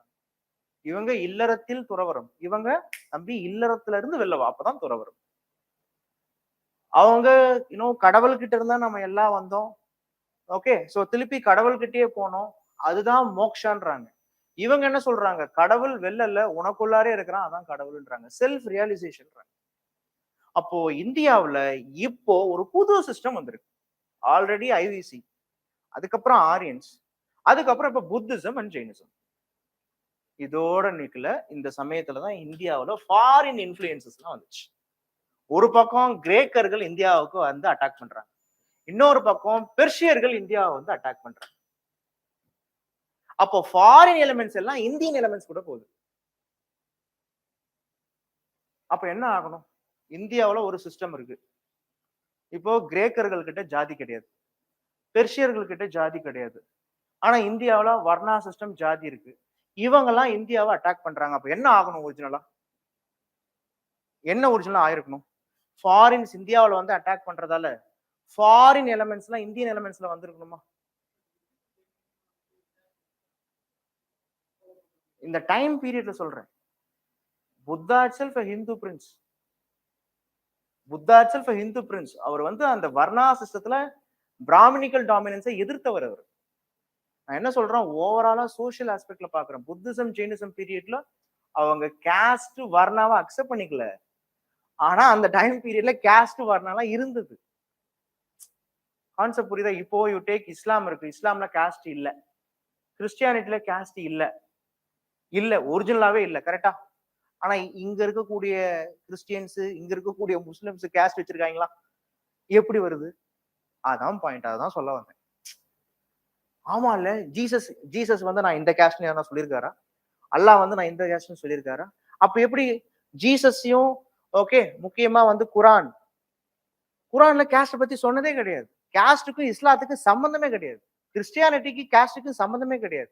பட் இங்க இருக்கக்கூடிய கிறிஸ்டியன்ஸும் இஸ்லாம இருக்கிறவங்களும், இஸ்லாம கூட விட்டுருங்க, இங்க இருக்கக்கூடிய கிறிஸ்டியன்ஸுக்குள்ளார காஸ்ட் இருக்கா? இதுதான் பாயிண்ட். ஒரிஜினலாவே நான் என்ன சொல்ல வரேன்னா, லோக் இந்தியாவுடைய கல்ச்சரே இதுதான். இந்தியா ஏன் சார் ஒரே ஒரு மசாலா நாடு மாதிரி யூனிட்டி இன் டைவர்சிட்டின்னு சொல்றீங்களா? அது ஏன் அப்படி இருக்கு அப்படின்னா, ஃபாரின் எலிமெண்ட்ஸ் இந்தியாவுக்குள்ளார வருது. ஆனா வந்தா இந்த இந்தியன் எலிமெண்ட்ஸ் அழியணும்ல. உலகத்திலேயே நிறைய இடத்துல அப்படிதான் இருந்தது. ஒரு ஃபாரின் எலிமெண்ட்ஸ் ஒரு நேட்டிவ் எலிமெண்ட்டுக்குள்ளார போனா ஃபாரின் எலிமெண்ட்ஸ் தான் டாமினேட் பண்ணும். ஆனா இந்தியா மட்டும் அப்படி கிடையாது. ஃபாரின் எலிமெண்ட்ஸ் நேட்டிவ் எலிமெண்ட்ஸ்க்குள்ளார வந்தா ஃபாரின் எலிமெண்ட்ஸும் சேஞ்ச் ஆகுது, நேட்டிவ் எலிமெண்ட்ஸும் சேஞ்ச் ஆகுது. ஆனா ஃபாரின் எலிமெண்ட்ஸே அழிஞ்சாலும் நேட்டிவ் எலிமெண்ட்ஸ் ஸ்ட்ராங்கா இருந்துட்டே இருக்கு. இதுக்கு பேர் தான் காம்போசிட் கல்ச்சர்ன்றாங்க. எப்படி சார் சொல்றீங்க? கொஞ்சம் புரியுற மாதிரி சொல்லுங்களேன் சார். கிரேக்கர்கள் இந்தியாவுக்கு வந்தாங்க, அலெக்சாண்டர் பீரியட்ல வந்தாங்க. நல்லா புரிஞ்சுக்கோங்க. Don't think only Britishers okay they ruled India, they were all the only foreigner to rule India. No, பிரிட்டிஷுக்கு முன்னாடி இந்தியாவை நிறைய ஃபாரினர்ஸ் ரூல் பண்ணிருக்காங்க. முகல்ஸ், டெல்லி சுல்தான், டர்கிஷ், அதுக்கு முன்னாடி Mongolians, Persians, Greeks. Alexander was the first foreigner, that is the first European to reach India. He was the first European to reach to attack India. யாருன்னா Alexander தான். ஓகேவா? இன்னில இருந்து ஒரு 2300 வருஷத்துக்கு முன்னாடி அலெக்சாண்டர் இந்தியாவை அட்டாக் பண்ணிருக்காரு. பட் மெயின்லேண்டுக்குள்ளார வரல, இந்தியாவுடைய பார்டர் வரைக்கும் வந்து அட்டாக் பண்ணிட்டு போனார். ஆனா அவர் அட்டாக் பண்ணிட்டு போன பிறகு இந்தியாவில் அவர் என்ன பண்ணார் சார்? அலெக்சாண்டர் அட்டாக் அப்புறமா இந்தியாவில் நிறைய சேஞ்சஸ் வந்துச்சு. Political change, direct political link between Indian rulers with Greek rulers, cultural link, philosophical link. அவங்க ஊர் சாமியோட எலமெண்ட்ஸ் எல்லாம் இங்க வந்துருச்சு, இந்த சாமி எலமெண்ட் அங்க போயிடுச்சு. நாம ஓர சாஸ்திரம்னு சொன்னோம், அதை அவன் ஓரோஸ்கோப்னு மாத்தி விட்டான். அவனுடைய ஆர்கிடெக்சரை நாம காப்பி அடிக்க ஆரம்பிச்சிட்டோம். அப்ப இந்தியாவை நம்ம unity and diversity, Indian peoples remembered for what அப்படின்னா, எந்த எலமெண்ட்டும் இந்தியாவுக்குள்ளார வந்தா இந்தியன் எலமெண்ட் கூட அது ஃபிட் ஆயிடுது. அதுதான் இந்தியாவுடைய கல்ச்சர். அதுதான் India's culture is composite culture. India remembered for unity in diversity. India remembered for universal acceptance and tolerance. பிரச்சனை வரும் தான் இந்தியாவில், பிரச்சனை எப்பயுமே இந்தியாவில் இருக்கும். ஆனா இந்த பிரச்சனையே ஒரு பாயிண்ட் ஆஃப் டைம்ல இந்தியாவுடைய எலமெண்ட்ஸ்ல மாறிடும். அப்ப அந்த ப்ராப்ளம் நல்லிஃபை ஆகும். லாஜிக் புரியுதா? இதைத்தான் நீங்க படிப்பீங்க, இதைத்தான் உங்களுக்கு கொடுத்து வச்சிருக்கான். அப்போ இந்த மாதிரியான புத்திசம் ஜெயினிசம் வந்துச்சு, கிரீக்ஸ் வந்தாங்க, பெர்ஷியன்ஸ் வந்தாங்க, அதுக்கப்புறமா மங்கோலியால இருந்து குஷானாஸ் வந்தாங்க. இந்தோ கிரீக்ஸ், ஷாக்காஸ், குஷானாஸ் எல்லாம் படிப்பீங்க. ஏன்ஷியன்ட் இந்தியால இவங்களெல்லாம் நம்ம படிப்போம். அப்போ உங்களுக்கு என்ன தெரியும்னா, ஏன்ஷியன்ட் இந்தியாவில இந்தியா அதோடைய உச்சத்துக்கு போயிருக்கு. எங்க? Science and technology super. Ancient பீரியட்ல you know one thing, ancient time பீரியட்ல, ஏன் ஏன்ஷியன்ட் டைம் பீரியட்ல இருந்து medieval time period 18th century வரைக்கும் உலகத்திலேயே ரெண்டு நாடு தான் சூப்பரா இருந்தது, ப்ராஸ்பரிட்டியா இருந்தது. ஒன்னு இந்தியா, இன்னொன்னு China. And in medieval time period Middle East சில இடத்துல சூப்பரா இருந்துச்சு. It was the Asian centuries. Only after the 18th century, only 200 years of rigorous exploitation, the Asian centuries were all gone, and it is how the Europeans was developed. அப்ப ancient பீரியட்ல India reached its peak in development, science and technology, cultural development, religious development, economic development. World oldest civilisation Indus valley civilisation தான். மத்தவெல்லாம் shame puppy ஷேமா சுத்திட்டு இருக்கும்போது தம்பி dress போடுன்னு சொன்ன தேசமே இந்த தேசம் தான். காட்டனை ப்ரொடியூஸ் பண்ணது நாம, காட்டனை யூஸ் பண்ணது நாம, அடுத்தவனையும் போட சொன்னது நாம. இந்த பட்டன் இல்லைன்னா மானம் போயிடும். பட்டன் அப்படின்ற கான்செப்ட் இந்தியன் இன்வென்ஷன் தெரியுமா? அதுவும் ஐவிசில. காக்கை குருவியங்கள் ஜாதின்றான் பாரதி. ஆரியர்கள் காலத்திலே மிருகங்களுக்கு என்னென்ன நோய் வரும், அந்த நோய்க்கு எப்படி ட்ரீட்மெண்ட் சொன்னதுன்றது இந்தியா. ஹஸ்தே கர்வேடான ஒரு ட்ரீட்டிஸ் இருக்கு. யானைக்கு என்ன நோய் வரும் அதை ட்ரீட் பண்றதுக்கு ஆரியர்கள் காலத்திலே நம்ம வச்சிருக்கோம். அதுக்கும் ஐவிசி டைம் பீரியட்லயே யானை ஒரு காட்டு மிருகம், அதை நம்ம ஒரு வீட்டு மிருகமா வச்சிருக்கோம். அமான் எலிஃபென்ட் சோறு போட்டு சாம்பார் ஊத்துலாம் சொல்லிட்டு யானையெல்லாம் நம்ம என்ன பண்ணிட்டு இருந்தோம்னா வீட்டு வேலை எல்லாம் வாங்கிட்டு இருந்தோம். இதெல்லாம் எப்படி பாசிபிள், என்ன பாசிபிள் அப்படின்றதுதான் படிப்போம். இதுதான் ஏன்ஷியன்ட் இந்தியா. அப்ப ancient India revolves around karma is there or not, dharma இருக்கா, கர்மா இருக்கா, அதர்மா இருக்கா, ஆத்மா இருக்கா, பரமாத்மா இருக்கா, இது எல்லாத்தையும் நம்ம படிச்சுட்டு இருக்கோம். ஆனா மெடிவல் இந்தியால எப்படி இருக்கு? மெடிவல் இந்தியா எப்படி இருக்கும் சார் அப்படின்னா, ஏன்ஷியன்ட் இந்தியால எந்த மாதிரி ப்ராப்ளம்ஸ்? ஓகே, ஏன்ஷியன்ட் இந்தியால என்ன மேஜர் ப்ராப்ளம்ஸ்? என்ன? பிராமணிக்கல் ரிலீஜன் விசஸ் புத்திசம் தான். பிராமணிக்கல் ரிலீஜன் அப்படின்றது உங்களுக்கு தெரியும், ஆரியன்ஸோட ரிலீஜனை தான் நம்ம பிராமணிக்கல் ரிலீஜன் இந்த டைம் பீரியட்ல ஹிந்துயிசம்னு சொல்லக்கூடாது. It is Brahmanical religion. Hinduism அப்படின்றது பின்னாடி தான் அந்த நேம் வருது. பிரிட்டிஷ் காலத்துல தான் எக்ஸப்ட் கிறிஸ்டியானிட்டி, ஜொராஸ்டியன்ஸ், ஓகே, இஸ்லாம், சீக்ஸ், இதெல்லாம் தவிர்த்து மற்ற ரிலீஜனை யார் யாரெல்லாம், மற்ற நம்பிக்கைகளை எதெல்லாம் யார் யாரெல்லாம் ஃபாலோ பண்ணிட்டு இருந்தாங்களோ அவங்க எல்லாம் ஹிந்துன்னுட்டாங்க பிரிட்டிஷ். கான்செப்ட் புரியுதா உங்களுக்கு? அப்போ இந்த இந்துயிசம் அப்படின்ற வார்த்தையை ரீசன்ட் டேர்ம் தான். அப்போ இந்தியாவில் பிராமணிக்கல் ரிலீஜன் இருந்தது, புத்திசம், ஜெயினிசம், ஆசீவகம்னு ஒரு ரிலீஜன் இருந்தது. தான் நம்ம அஜீவிகான்னு படிக்கிறோம். நம்ம சொல்றோம்ல எல்லாம் விதிப்படி தாங்க நடக்குது, ஏதோ ஒரு நியதிப்படி தான் நடக்குது. இதுதான் ஆசீவகம்ன்ற ஒரு மதம் சொல்லுச்சு. இப்படிதான் இந்தியா இருந்தது. ஆனா வாட் ஹேப்பன்ட் அப்படின்றத நீங்க பார்க்க போறீங்க. இந்தியா இப்படி இருந்துச்சு, அதுக்கப்புறம் என்னாச்சு? ஓகே, என்ன ஆச்சு? எல்லாம் போச்சு. எப்படி? இஸ்லாமிக் இன்வேஷன் வருது. லுக், இது ரொம்ப ஒரு சின்ன சின்ன விஷயம் தான் நீங்க லேர்ன் பண்ண போறீங்க. இந்த மாதிரி ரொம்ப சப்ஜெக்டிவா நீங்க லேர்ன் பண்ணுவீங்க. இது பாருங்க, இந்தியாவில் இருக்கக்கூடிய ரிலீஜன்ஸ், இந்த நேட்டிவ் ரிலீஜன்ஸ் படிப்போம். What are all the native religions? What are all the native religions? What are all the native religions? Come on, tell me. Brahmanical religion, Buddhism, Jainism, these are all native religions. இந்த religion என்ன சொல்லுது? கடவுள் இருக்காருன்னு சொல்றாங்களா? Look, புத்தாவோ மகாவீராவோ வேத கடவுள்கள் இல்லைன்னு சொன்னாங்க. ஆனா நம்மளுங்க என்ன பண்ணாங்க? அவங்களே கடவுளா மாத்தி விட்டாங்க. புரியுதா? இந்தியன்ஸை பொறுத்த வரைக்கும் சாப்பாடு இல்லாமையும் கடவுள் இல்லாமையும் அவங்களால வாழவே முடியாது. Buddha said he was agnostic, which means he denies the god, he ignores the god. But what our Indians did, they made Buddha as god. அப்ப இந்தியாவுல காட்ன்ற ஒரு கான்செப்ட் இருக்கு. அந்த காட் மேக்சிமம் உருவத்துல தான் இருப்பார்னு ஒரு கான்செப்ட் இருக்கு.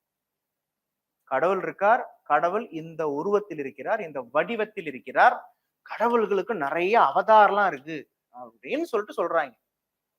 ப்ராஜெக்ட் கேவே இதை பேஸ் பண்ணி தான் கல்கி அவதாரம் வச்சு ஒரு படத்தை எடுக்க போறாங்க ஃபிக்ஷன்ல. அதான் பிரபாஸோடைய ரீசெண்ட் மூவி ப்ராஜெக்ட் கே. கல்கின்னு படிச்சீங்களா? கல்கி. ப்ராஜெக்ட் கேன்றது கல்கி. கல்கின்றது ஃபியூச்சர்ல லார்டு வெங்கி எடுக்கக்கூடிய அவதாரம்னு சொல்லப்படுது. அதை யோசிச்சாங்க, அவர் லார்டு வெங்கி வராரோ இல்லையோ முதல் நம்ம வந்துருவோம்னு சொல்லிட்டு ப்ராஜெக்ட் கேன்னு இப்ப படத்தை ரிலீஸ் பண்ண போறாங்க. ஓகே, அப்போ இந்த மாதிரி கடவுள் இருக்காரு, இந்த உருவத்தில் இருக்கிறார், இந்த வடிவத்தில் இருக்கிறார். ஓகே, அவர் ஃபியூச்சர்ல எல்லாம் வருவார், அவருக்கு அவதாரம் இருக்குன்னு சொன்னது native elements of Indian, native religious elements of India. But Islam எங்க பிறந்தது? மெக்கால பிறந்தது. மெக்கா எங்க இருக்கு? சவுதி அரேபியால இருக்கு. இருக்கா? இருக்கு. இந்த Islam it says God is one, கடவுள் ஒருவர் தான். இங்க பாலிதீசம், இங்க பாருங்க, இங்க பாலிதீசம். பாலிதீசம் மட்டும் இல்லாம we Indians worship everything.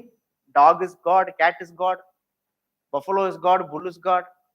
எல்லாமே நமக்கு கடவுள் தான்.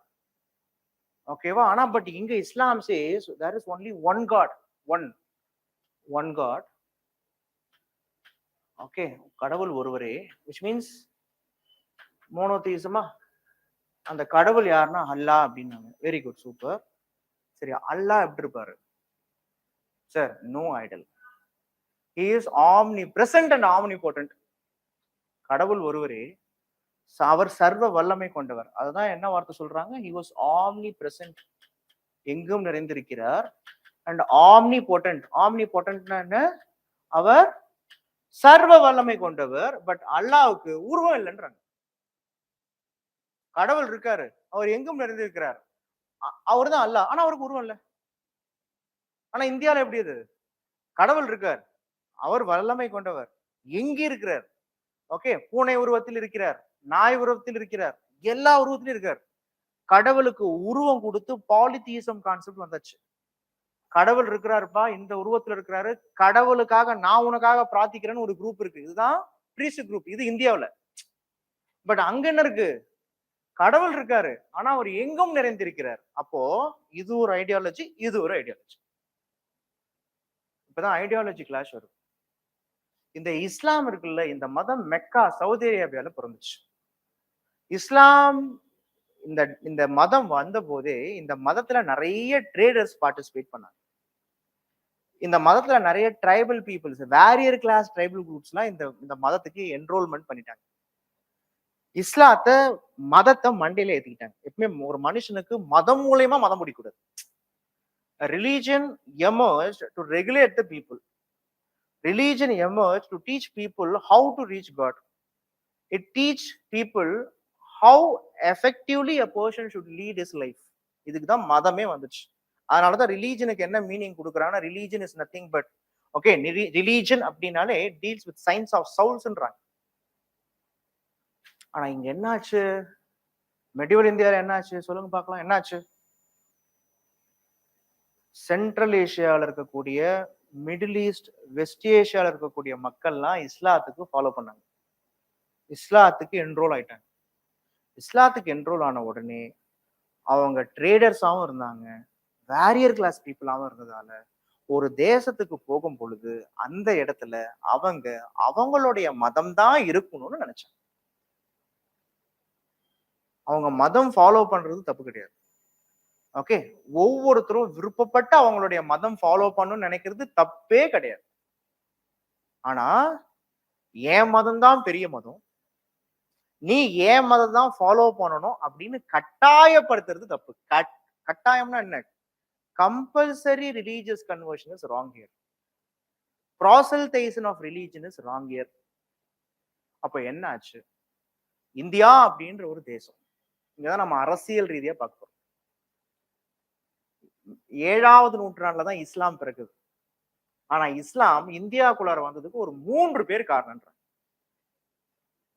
அவங்க 3 பேரும் உங்களுக்கு ரொம்ப ஃபெமிலியர், தெரியும். இவங்கெல்லாம் நீங்க உங்க ஸ்கூல் டேஸ்ல படிச்சிருக்கீங்க, ஆனா ஏன்றது உங்களுக்கு தெரியாது. முதல்ல இஸ்லாம் நல்லா புரிஞ்சுக்கோங்க, ட்ரேடர்ஸ் மூலயமா இந்தியாக்குள்ளார வருது. இஸ்லாம் பிறக்கிறதுக்கு முன்னாடியே அரேபியர்கள் இந்தியா கூட ட்ரேட் பண்ணாங்க. ஆனா அப்ப அவங்க இஸ்லாம்ன்ற மதத்துல கிடையாது. லாஜிக் புரியுதா? இஸ்லாம் பிறந்தது மெக்கா, சவுதி அரேபியா. அதனாலதான் அது அரேபியன் பெனின்சுலான்னு சொல்றோம். அரேபியர்கள் காலங்காலமா இந்தியா கூட ட்ரேட் பண்ணிட்டு தான் இருந்தாங்க. இஸ்லாம் கன்வெர்ட் ஆன பிறகு அரேபியன்ஸ் இந்தியா கூட ட்ரேட் பண்ணாங்க. இஸ்லாம் ஓகே அரசியல் ரீதியா இந்தியாக்குள்ளார வர்றதுக்கு முன்னாடியே religion wise and traders wise இந்தியாவுக்கு ஃபர்ஸ்ட் இஸ்லாம் வந்தாச்சு. அப்ப இஸ்லாம் நல்லா புரிஞ்சுக்கணும் நீங்க, இஸ்லாம் இந்தியாக்குள்ளார பொலிட்டிக்கலி வர்றதுக்கு யார் காரணம் அப்படின்னா ஒரு 3 பேர் காரணம். ஃபர்ஸ்ட் யாரு? 712 காமன் எரால அவருடைய பேரை முகமது பின் காசிம் அப்படின்னு சொல்றாங்க. இவர் தான் இந்தியாவை அட்டாக் பண்ண ஃபர்ஸ்ட் இஸ்லாமிக் ரூலர். இவர் இந்தியாவை அட்டாக் பண்ணிட்டு இவர் சிந்த் அப்படின்ற ரீஜனை அட்டாக் பண்ணார். இந்த ரீஜனை அட்டாக் பண்ணிட்டு இங்கதான் பாருங்க பிரச்சனை. சரி, வந்தாரு, அட்டாக் பண்ணார். அட்டாக் பண்ணது மட்டும் இல்லாம இந்த தேசத்தை கேப்சர் பண்ணிட்டு அங்க இருக்கக்கூடிய ஹிந்து மக்களை கொல்றாரு. அப்படி கொல்லும் போது உன்னுடைய உயிரை நீ காப்பாத்திக்கணுமா? ஓகே, உன் மதத்தை நீ ஃபாலோ பண்ணுமா? Okay, I will give you a chance, offer. ஆனா நீ என்ன பண்ண அப்படின்னா என்ன பண்ண, ஜஸியா அப்படின்ற டாக்ஸ பே பண்ணுன்ற கான்செப்ட் புரியுதா? ஒன்னும் உயிரை காப்பாத்திக்கிறதுக்கு நீ இஸ்லாத்துக்கு கன்வெர்ட் ஆகு, இல்லையா ஜஸியா நீ உன் மதத்தையே ஃபாலோ பண்ணணும்னு நினைக்கிறியா, ஜஸியா அப்படின்ற டாக்ஸ பே பண்ணு. What is the tax name? Jizya. ஜஸியானா என்ன? a tax on non muslims. அப்போ இப்படிதான் மதத்தின் ரீதியாக வரி வாங்கவும் ஆரம்பிச்சாங்க. புரியுதா உங்களுக்கு பாயிண்ட்? ஒருத்தருடைய சென்டிமெண்ட்டை யூஸ் பண்ணி என்ன பண்ண ஆரம்பிக்கிறாங்க, வரி வாங்க ஆரம்பிச்சாங்க. இந்தியாவுல வந்து அவ்வளவு குடிகாரர்கள் இருக்காங்க, ஆல்கஹாலிக் இருக்காங்க, ஓகேவா? ஆனா அரசு எப்பப்பெல்லாம் கஜானா காலி ஆகுதோ அப்பப்பெல்லாம் என்ன பண்ணுவாங்க, ஓகே, குடிமக்களை தான் சோதிப்பாங்க. காரணம் என்ன? அமைதியா 10 ரூபாய் 20 ரூபாய் ஏத்தி விட்டுருவான். அவங்களுக்கு தெரியும் இது இல்லாம அவங்களால வாழ முடியாதுன்னு சொல்லிட்டு. ஆனா கல்லா காட்டணும் அப்படின்றதுக்காக, வருமானம் பார்க்கணும் அப்படின்றதுக்காக சில விஷயங்கள்லாம் பண்ணுவாங்க. இது ஒருத்தருடைய சென்டிமெண்ட்டை, ஒருத்தவங்க ரொம்ப சென்டிமெண்டான ஒரு விஷயம். இப்ப ஏதோ ஒரு ஹீரோ படம் வந்திருக்கு, அவரை வந்து நீங்க கடவுளா நினைக்கிறீங்க. டிக்கெட்டு 250 ரூபாய் டிக்கெட்டை 2500 ரூபாய் சொல்றான். யோசிச்சு பாத்தீங்க? சரி ஒரு 10 நாள் பிரியாணி சாப்பிட்றத கட் பண்ணிடுவோம், தலைவனை போய் பார்ப்போம். இது மாதிரி எத்தனை பேர் இருக்காங்க? கான்செப்ட் புரியுதா? அப்போ இதுதான் என்ன அப்படின்னா இந்த இந்த வர்ஷிப் அப்படின்னு பேரு, ஹீரோ வர்ஷிப்னு பேரு ஆக்சுவலா. ஓகே, அப்போ இது பேரு சினிமா பேட்ரியாட்டிசம்னு பேரு. எப்படி? ஏன் 2500 ரூபாய் விற்கிறாங்க டிக்கெட்டு? உங்களுடைய சென்டிமெண்ட் என்னன்னு அவனுக்கு தெரியும் ஆக்சுவலா. எப்படியும் 5000 ரூபாய் வச்சா கூட கடன் வாங்கியாவது, ஓகே 3 பைசா வட்டிக்கு கடன் வாங்கியாவது நீ படத்துக்கு போய் படத்தை பார்த்து அவனை வாழ வைப்பன்னு தெரியும் அவனுக்கு. இதுதான் அப்ப நடந்துச்சு. ஜஸியா, ஜஸியான்றது என்ன? டாக்ஸ் ஆன் நான் முஸ்லிம்ஸ். இவராவது பரவாயில்லைங்க. அடுத்தது ஒருத்தர் வந்தார் பாருங்க, யார் அவரு? ஓகே, இவரை தான் நாம முகமது பின் காசிம் அப்படின்னு சொல்றோம். இவர் என்ன பண்ணாரு? சாரி, முகமது பின் காசிம் இல்ல, முகமது கஜினி அப்படின்னு சொல்றோம். இவரை பத்தி நீங்க ரொம்ப வருஷம் படிச்சிருப்பீங்க. முகமது கஜினியால ஒரு டெரர் அப்படின்னு இருப்பீங்க. ஏன்னா இந்தியாவை 17 தடவை இவர் அட்டாக் பண்ணார். 17 தடவையும் இவர் ஜெயிச்சார் தான். ஆனா இவரை பத்தி இந்தியன் ஹிஸ்டரியில தப்பு தப்பா சொல்லியிருப்பாங்க. 16 தடவை கஷ்டப்பட்டு தோத்து போய் 17வது தடவை கஷ்டப்பட்டு ஜெயிச்சிட்டாருன்னு படிப்பீங்க. அப்படிலாம் கிடையாது. 17 தடவை இவர் ஜெயிச்சிட்டார். 17 தடவை இவர்கிட்ட தோத்து போனது இந்தியன் ரூலர்ஸ் தான். அதுல 17வது தடவை குஜராத்ல இருக்கக்கூடிய சோமநாதர் கோவில்னு சொல்லக்கூடிய சோம்நாத் டெம்பிள் அட்டாக் பண்ணி, ஓகே, அங்க இருக்கக்கூடிய மக்களை கொன்னு அந்த உருவத்தை என்ன இவரு ஒரு இடத்த போனா அங்க கொள்ளடிப்பார். He was basically a dacoit, a plunderer, கொள்ளக்காரன். ஆனா கொள்ளடிச்சுட்டு மட்டும் போக மாட்டான், காசு பணத்தையும் கொள்ளடிச்சுட்டு போனா பரவாயில்ல. என்ன ஆச்சுங்க? What happened here? அங்க இருக்கக்கூடிய கோவில்களை, அது இந்து கோவிலா இருந்தாலும் சரி, புத்திஸ்ட் ஸ்ட்ரைன்ஸா இருந்தாலும் சரி, சைத்யா, விஹாரா, அவருடைய மார்க்கத்தை தவிர்த்து மற்றது எது இருந்தாலும் அதை உடைக்கிறது, இடிக்கிறது தான் அவருடைய எஜெண்டாவா வச்சிருந்தார். காரணம், அதை புனித போர்னு வேற சொல்லிட்டு இருந்தார். இதுதான் ஜிஹாத் அப்படின்னு யூஸ் பண்றாங்க. அப்ப இந்த மாதிரியான வார்த்தைகள் இப்ப கேள்விப்படுறீங்கல்ல, ஜிஹாத்னா ஓஹோ ஜிஹாத் இங்க இருக்கா? இந்த நேம் ஆஃப் காட், லிசன், அல்லாஹ் அப்படிலாம் சொல்லவே கிடையாது.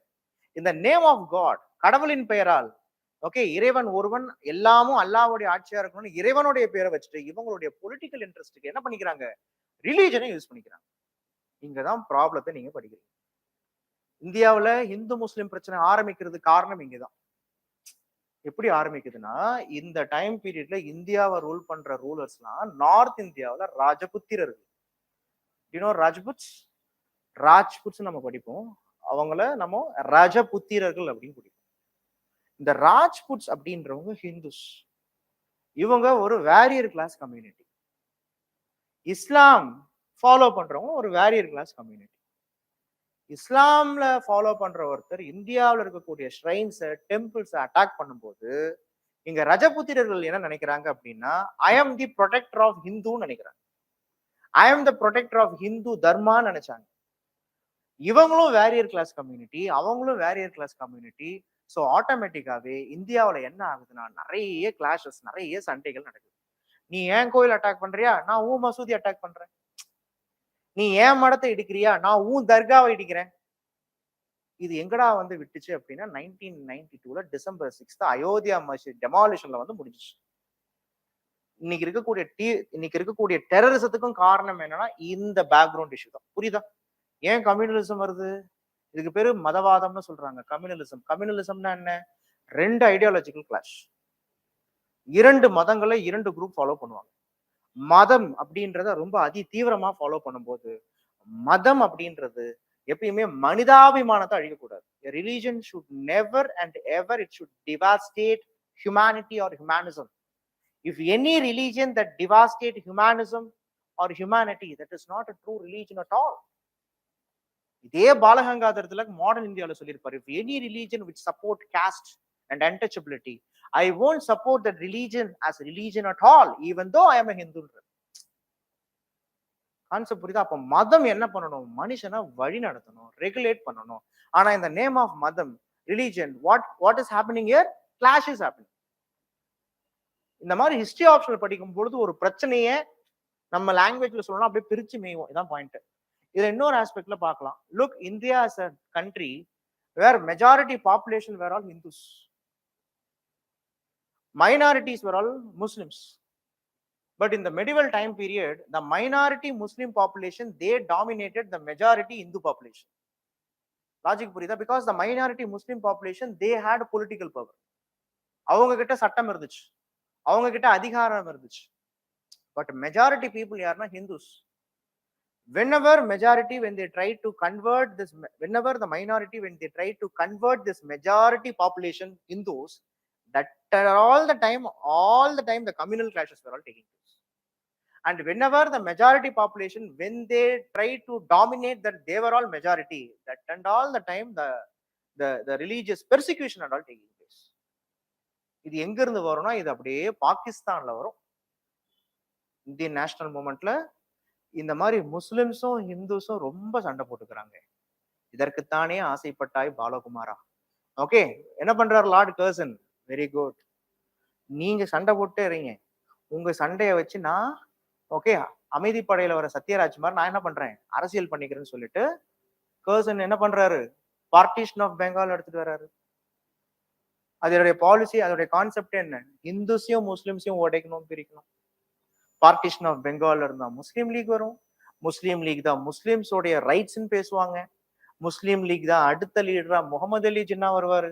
முகமது இக்பால்ன்ற லீடர் முஸ்லிம்ஸுக்கு தனி நாடு வேணும்னு கேட்பாரு. அந்த தனி நாட்டுக்கு பேரு பாகிஸ்தான் வைப்பாங்க. பாகிஸ்தான்னா Punjab, P for Punjab, A for Afghanistan, K for Kashmir, I for Indus river, S for Sindh province. தான் பாகிஸ்தான். ஆக்சுவலா PAKIS, பாகிஸ்தான். ஸ்தான்னா இடம். பி ஃபார் பஞ்சாப், இங்க முஸ்லிம்ஸ் அதிகமா இருந்தாங்க. A for Afghan, K for Kashmir, இன்னைக்கும் காஷ்மீருக்காக போராடிட்டு இருக்காங்க. ஐ ஃபார் இந்தஸ் அந்த சிந்து ரிவர், இந்தஸ் தான் சிந்து. இதுதான் பாகிஸ்தான். இதுதான் ஜின்னாவுடைய 2 நேஷன் தியரி. என்ன சொன்னாரு? முஸ்லிம்ஸுக்கும் ஒரு தனி நாடு வேணும்பா, தான் பாகிஸ்தான்றாரு. இந்துஸ் இந்தியாவில இருங்கன்றாரு. இது எங்கடா வந்து முடியுதுன்னா, வெள்ளைக்காரன் நம்ம நாட்டை பிரிச்சுக்கிட்டுதான். இப்படிதான் பாகிஸ்தான் வந்துருச்சு. பாருங்க, இதோட ரூட் எங்க இருக்கு? எங்க இருக்கு? ஹிஸ்டரியில இருக்கு. எங்க இருந்து எங்க எடுத்துட்டு வர பாத்தீங்களா? இது மாதிரி ஒவ்வொரு விஷயத்துக்கு பின்னாடி ஒரு இஷ்யூ இருக்குப்பா. சதி issue, dowry background, devadasi system history இருக்கு. பெருமைக்கும் ஹிஸ்டரியை பேசலாம், சிறுமைக்கும் ஹிஸ்டரியை பேசலாம். இந்த தேசம் பெண்களை போற்றி பாதுகாத்தது அப்படின்னு பேசலாம். மணிப்பூர் இஷ்யூ பார்த்துட்டு இந்த தேசம் இந்த பெண்களை எப்படி நாசம் பண்ணிட்டு இருக்குன்னு பேசலாம். அதனாலதான் ஹிஸ்டரி படிச்சவங்க எதை பத்தி வேணாலும் பேசலாம், எழுதலாம். அந்த ஸ்கில்ஸை நீங்க டெவலப் பண்ணிக்க வேண்டியதுதான் எங்க விஷயம். இதுதான் சப்ஜெக்டோட டிமாண்டே. புரியுதா புரியலீங்களா? Whether you people able to get my point? So அதை தான் இப்ப நான் சொன்ன இந்த விஷயத்தை தான் கொடுத்து வச்சிருக்காங்க உங்க சிலபஸ்ல. இதை பாருங்க, 750 to 1200. ஓகே, யார் யாரெல்லாம் வந்திருக்காங்க? ராஜ்புட்ஸ் எப்படி இருந்தாங்க? இந்தியாவில் ஃபியூடலிசம் எப்படி இருந்துச்சு? இந்தியாவில் முகமது பின் காசிம் எப்படி வராரு? முகமது கஸ்னி எப்படி வராரு? முகமது கஸ்னிக்கு அப்புறமா அதுக்கப்புறம் ஒருத்தன் வருவான், முகமது பின் கோரி. அவன் என்ன பண்ணான்? பிருத்திவிராஜ் சௌஹான் முகமது கோரியும் ஃபைட் பண்றாங்க. அதுல பிருத்திவிராஜ் தோத்துடுறாரு. கோரி இந்தியாவில இஸ்லாம் அப்படின்ற ஒரு எம்பையரை, okay, he was the one who founded the empire Islam. அந்த இஸ்லாமிக் எம்பையருக்கு பேர் தான் என்னன்னா பின்னாடி டெல்லி சுல்தானேட்னு வரும். ஓகேவா? அந்த டெல்லி சுல்தானேட் படி தான் பாப்பீங்க நீங்க. இந்த 13th century establishment of Delhi sultanate. இந்த டெல்லி சுல்தானேட்ல தான் நீங்க யாரை பத்தி படிக்கிறீங்க? ஓகே, யாரை பத்தி படிப்பீங்க? ஃபர்ஸ்ட் யாரை பத்தி வரும்? ஸ்லேவ் டைனஸ்டி பத்தி படிப்பீங்க. கல்ஜி, துக்லக், ஓகே, சயீத், லோடி. இந்த கடைசி டெல்லி சுல்தானேட் இப்ராஹிம் லோடின்னு ஒரு மன்னன் இருப்பான். ஓகேவா? அடுத்த கிளாஸ் வந்து even we will go deep into it so that you will understand what is the நம்ம ஒரு சிலபஸ் டூர் மாதிரியே போவோம். ஏன்ஷியன்ட் இந்தியாவில் என்னென்னலாம் நடந்தது, மெடிவல்ல என்னென்னலாம் நடந்ததுன்றது நம்ம ஒரு சிலபஸ் டூர் மாதிரி நெக்ஸ்ட் கிளாஸ், நெக்ஸ்ட் சண்டே ஆக்சுவலா கிளாஸ் நடக்கும். நீங்க பாருங்க, வாங்க. Ask your friends to come. At least they will know these are all the events that happened in history. அப்பதான் தெரியும் உங்களுக்கு. ஓகே, ஹிஸ்டரி படிக்கும் பொழுது குரோனாலஜி ரொம்ப important.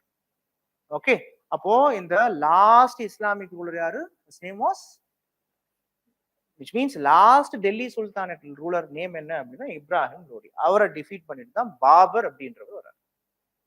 Babur was the founder of Mughal dynasty. So Babur பாருங்க, நார்த் இந்தியாவில் இந்த மாதிரியான டெல்லி சுல்தானேட், பாபர், அக்பர், ஹுமாயூன், ஜஹாங்கீர், ஷாஜஹான், அவுரங்கசீப் போன்ற மன்னர்கள்லாம் இருக்கும் பொழுது சவுத் இந்தியாவில் இருந்த மன்னர்கள் யாருன்னா இவங்க தான் சோலாஸ் அண்ட் விஜயநகர் ரூலர்ஸ். இது வரைக்கும் மெடிவல் இந்தியா. மெடிவல் இந்தியாவுக்கு நெக்ஸ்ட் என்னன்னா மாடர்ன் இந்தியா. மாடர்ன் இந்தியாவில தான் நீங்க என்ன படிப்பீங்கன்னா advent of the Europeans. First topic ஆரம்பிக்கும். என்னது? Advent of Europeans. Okay, modern எடுத்துக்கிட்டீங்கன்னா அட்வென்ட் ஆஃப் யூரோப்பியன்ஸ்.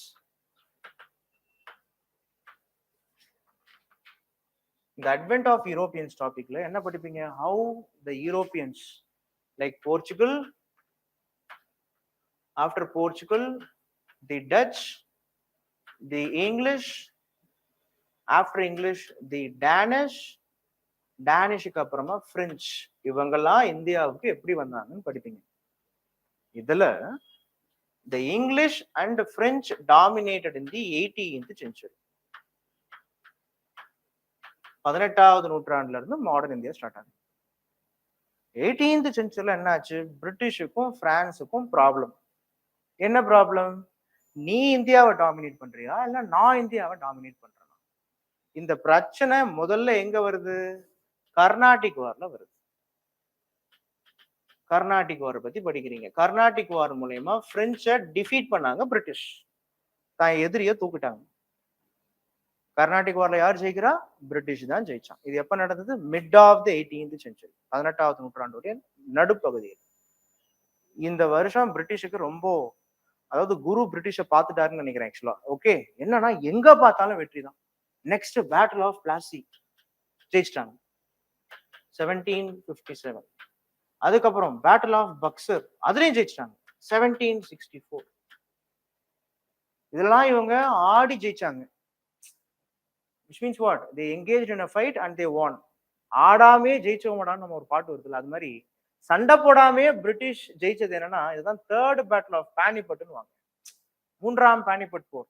இதுல பிரிட்டிஷ்லாம் எங்கேஜே ஆகல, ஆனா அது நான் நடத்தும் போது சொல்றேன். ஆக்சுவலா சூப்பரா இருக்கும். 3வது பானிபட் போர் அப்படின்றது டெல்லியை யார் ஆளணும்ன்றது தீர்மானிக்கும், டெல்லியை யார் ஆளக்கூடாதுன்றது தீர்மானிக்கும். அதாவது உங்கள்கிட்ட ஒரு இங்கிலீஷ்ல ஒரு அழகான ஒரு ஸ்டேட்மெண்ட் இருக்கு. The first two battle of Panipat decided who to rule Delhi. The third battle of Panipat decided who not to rule Delhi. The first two battle of Panipat decided who to rule Delhi. The third battle of Panipat decided who not to rule Delhi. ஏன்னா third battle of Panipat நடந்தது யார் யாருக்கு? இங்க இருக்கக்கூடிய மராத்தியர்களுக்கும் அகமது ஷா அப்தலின்னு சொல்லக்கூடிய ஒரு foreign Persian ruler இருக்கும். அந்த ஆள் தான் ஜெயிச்சார். ஜெயிச்சவர் அமைதியா வந்து இந்த தேசத்தை ஆண்டு இருக்கணுமா? ஆளல்ல, கொள்ளடிச்சுட்டு போயிட்டார். மராத்தாஸ் ஜெயிச்சிருந்தா அவங்களாவது ரூல் பண்ணிருக்கலாம், அவங்க தோத்துட்டாங்க.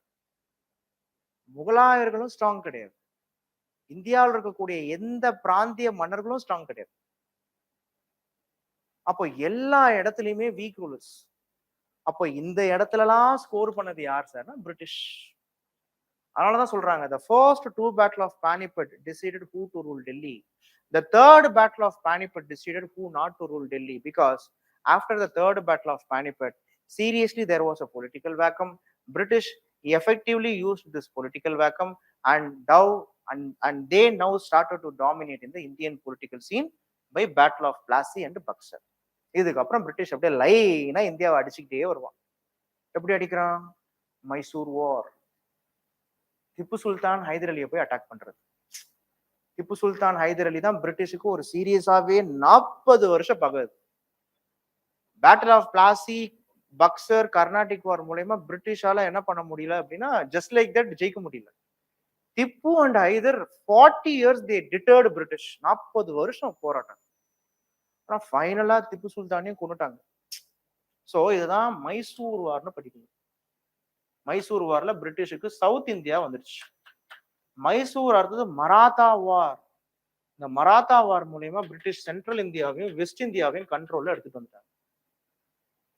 மைசூர் வார் மூலயமா மெட்ராஸ் பிரசிடென்சி வந்துருச்சு. மராத்தா வார் மூலயமா பாம்பே பிரசிடென்சி வந்துருச்சு.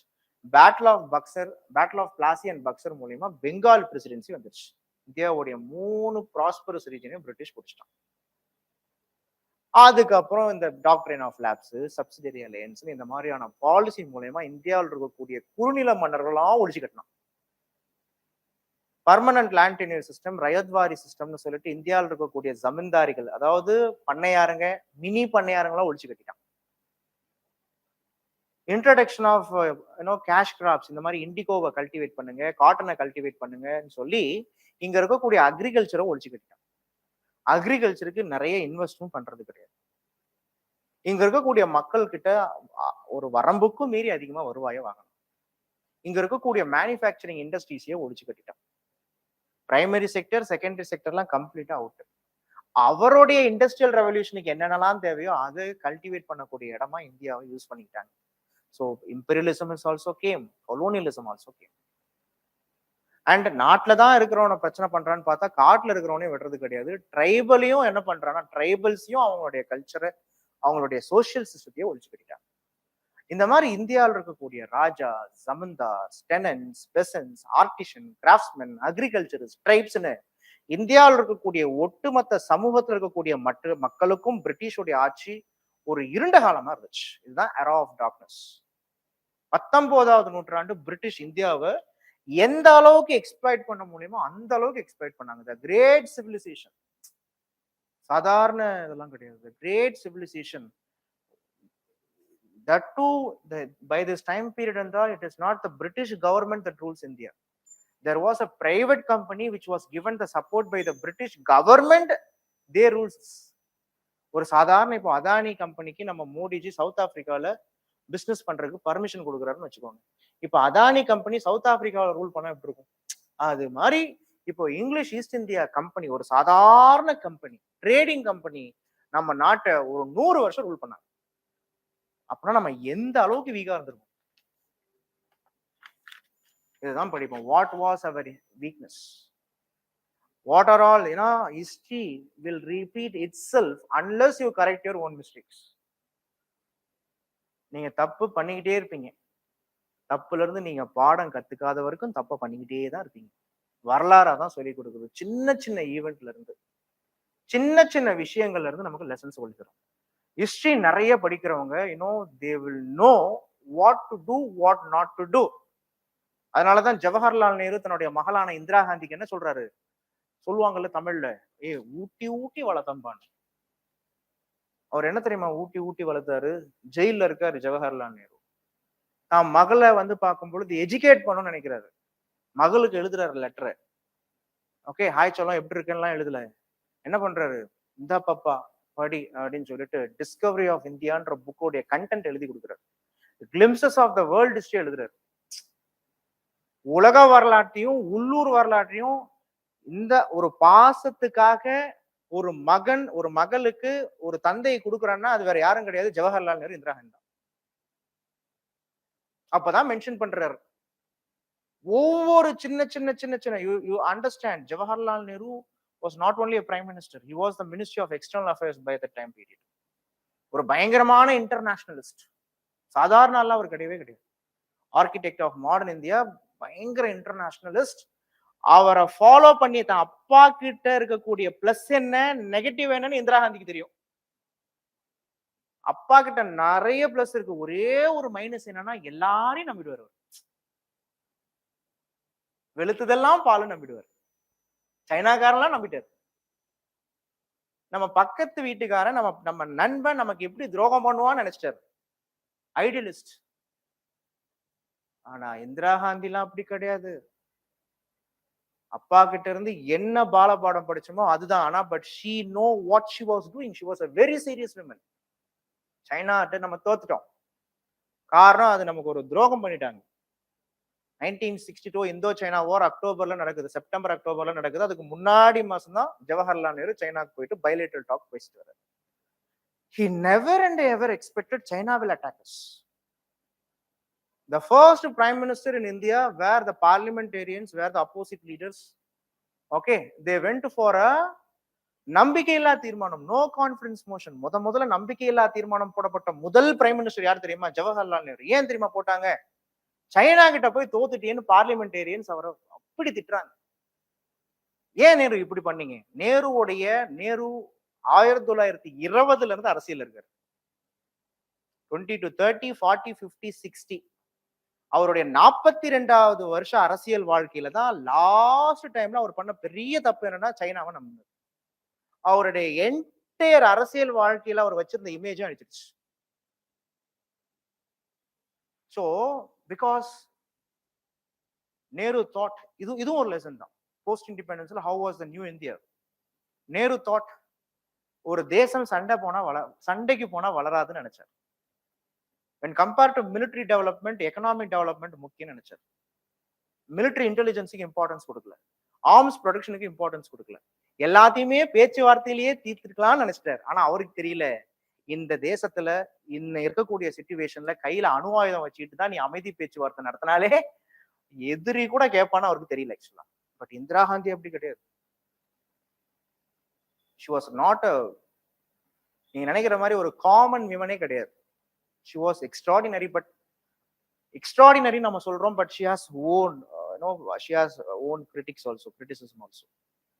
ஓகே, இந்திரா காந்தி அப்படின்னும் பொழுது 1971ல பங்களாதேஷ் லிபரேஷன் வார்ல ஓகே நேருவுடைய பொண்ணா இருந்தாலும் ஓகே நான் அப்படியே கம்ப்ளீட் காப்பி இல்லைன்னு, she is having her own charismatic character. அந்த மாதிரியான பர்சனாலிட்டிஸ்லாம் படிக்கும் பொழுது வேற லெவல்ல இருக்கும் ஆக்சுவலா ஹிஸ்டரி. அதுக்கப்புறம் தான் இந்தியாவோட இன்டெலிஜென்ஸ் டெவலப் ஆகுது. ஒன்லி ஆஃப்டர் 1962 வார் ஒன்லி அப்பதான் பிஎஸ்எஃப்னு பார்டர் செக்யூரிட்டி ஃபோர்ஸ் வருது, பாராமிலிட்டரி ஃபோர்ஸ். அப்பதான் நம்ம ரிசர்ச் அண்ட் அனாலிசிஸ் விங் போறோம். அப்பையில இருந்தா வந்து பார்க்கும்பொழுது நம்மளுடைய ஃபாரின் பாலிசிலையும் சரி அண்ட் ஆல்சோ நம்மளுடைய மிலிட்ரி பாலிசிலையும் சரி நம்ம நிறைய சேஞ்சஸ் எடுத்துட்டு வந்தோம். இந்த மாதிரி வேர் யூ ஸ்டடி ஹிஸ்டரி, நான் ஏன் நேரு இங்க பிடிச்சேன் அப்படின்னா, இதே ஜவஹர்லால் நேரு தன்னுடைய மகளான Indira Gandhi she was a lover of Chola's history. Do you know that? தெரியுமா? இந்திரா காந்தி ஒரு பாயிண்ட் ஆஃப் டைம்ல தஞ்சாவூர்ல நான் நிக்க போறேன்றாங்க. எம்ஜிஆர் பீரியட்ல நான் தஞ்சாவூர்ல நிக்கிறேன்றாங்க. ஏமா எனக்கு சோழர்களை பிடிக்கும்ன்றாங்க. சோழர்களை உங்களுக்கு பிடிக்கிறதுன்றது பிரச்சனை கிடையாது, ஆனா நீங்க தஞ்சாவூர்ல நின்னீங்கன்னா பெரிய ஒரு சட்டம் ஒழுங்கு பிரச்சனை ஆயிடுன்றாரு எம்ஜிஆர். அப்போ ஏன்னா அப்பதான் வந்து அந்த எமர்ஜென்சி டைம் பீரியட். ஒன்னும் பாத்தீங்கன்னா அப்போ ஜவஹர்லால் நேரு சொல்றாரு, okay he was saying Bay of Bengal was the lake of Cholas. ஒரு பொண்ணுக்கு ஒரு தந்தை எந்த மாதிரி எஜுகேட் பண்ணிருக்கான்றத நான் சொல்ல வரேன். அவர் பண்ணது எல்லாமே ஹிஸ்டரி தான். அதுல இன்டர்நேஷனலிசம், சாணக்கிய நீதி என்றால் coming separately, that's different. Okay, அப்போ you should know, okay, that is the reason when you understand the historical aspect of any issue, everything will be sorted out actually. So simply you can deal it actually. Okay, fine. இது இப்போ modern இந்தியாவில் இந்த மாதிரிலாம் போயிட்டு இருக்கு. Marathas attack பண்ணாங்க, அதுக்கப்புறம் Afghans attack பண்ணாங்க. யாரையும் பிரிட்டிஷ் விடவே இல்லை. ஆப்கானிஸ்தானை அட்டாக் பண்ணாங்க, நேபாள அட்டாக் பண்ணாங்க, பர்மாவை அட்டாக் பண்ணாங்க. கான்செப்ட் புரியுதா? இதுக்கு அப்புறமா பாத்தீங்கன்னா சீக்ஸ் அட்டாக் பண்ணாங்க.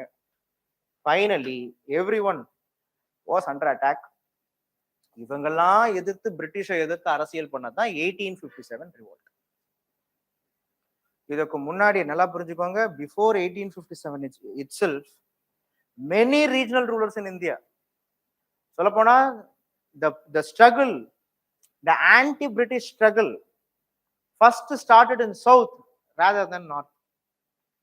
இந்தியாவுல முதல்ல ஸ்ட்ரகிள் எங்க ஆரம்பிக்குது? Anti British struggle. It was from the down south. சொல்ல போனா திருநெல்வேலி டவுன் சவுத் தமிழ்நாட்டுல இருந்து ஆரம்பிச்சிச்சு. சவுத் இந்தியன் ரெபல்லியன் படிப்பீங்க. Pulithevan, it starts from Pulithevan, then goes to Veerapandiya Kattabomman, Velu Nachiyar, Chinna Marudhu, Periya Marudhu, then it's go to Paika rebellion. Okay, அதுக்கப்புறம் கர்நாடகா போகுது, அதுக்கப்புறம் Tipu Sultan, Hyder Ali. It was in the 18th century itself the South Indian rebellion starts. அப்போ மாடர்ன் இந்தியால ஹவு வாஸ் த ஸ்ட்ரகிள் அப்படின்றத நம்ம படிப்போம். So finally பிரிட்டிஷை எதிர்த்து இவங்க entire people they stood against British in 1857 and after 1857 okay it was a failure, the revolt was failure, but after 1857 revolt there was a strong feel of nationalism. என்ன nationalism? தேசியவாதம் வருது. British நம்மள rule பண்றதுக்கு காரணமே என்னன்னா நம்ம கிட்ட இருக்கக்கூடிய பேட்ரியாட்டிசம், நம்ம கிட்ட நேஷனலிசம் இல்ல. இந்த பேட்ரியாட்டிசம், இந்த நேஷனலிசம் வேணும், அப்பதான் பிரிட்டிஷை தூக்க முடியும்னு நினைக்கிறேன். at the same time many socio religious reforms were all taking place.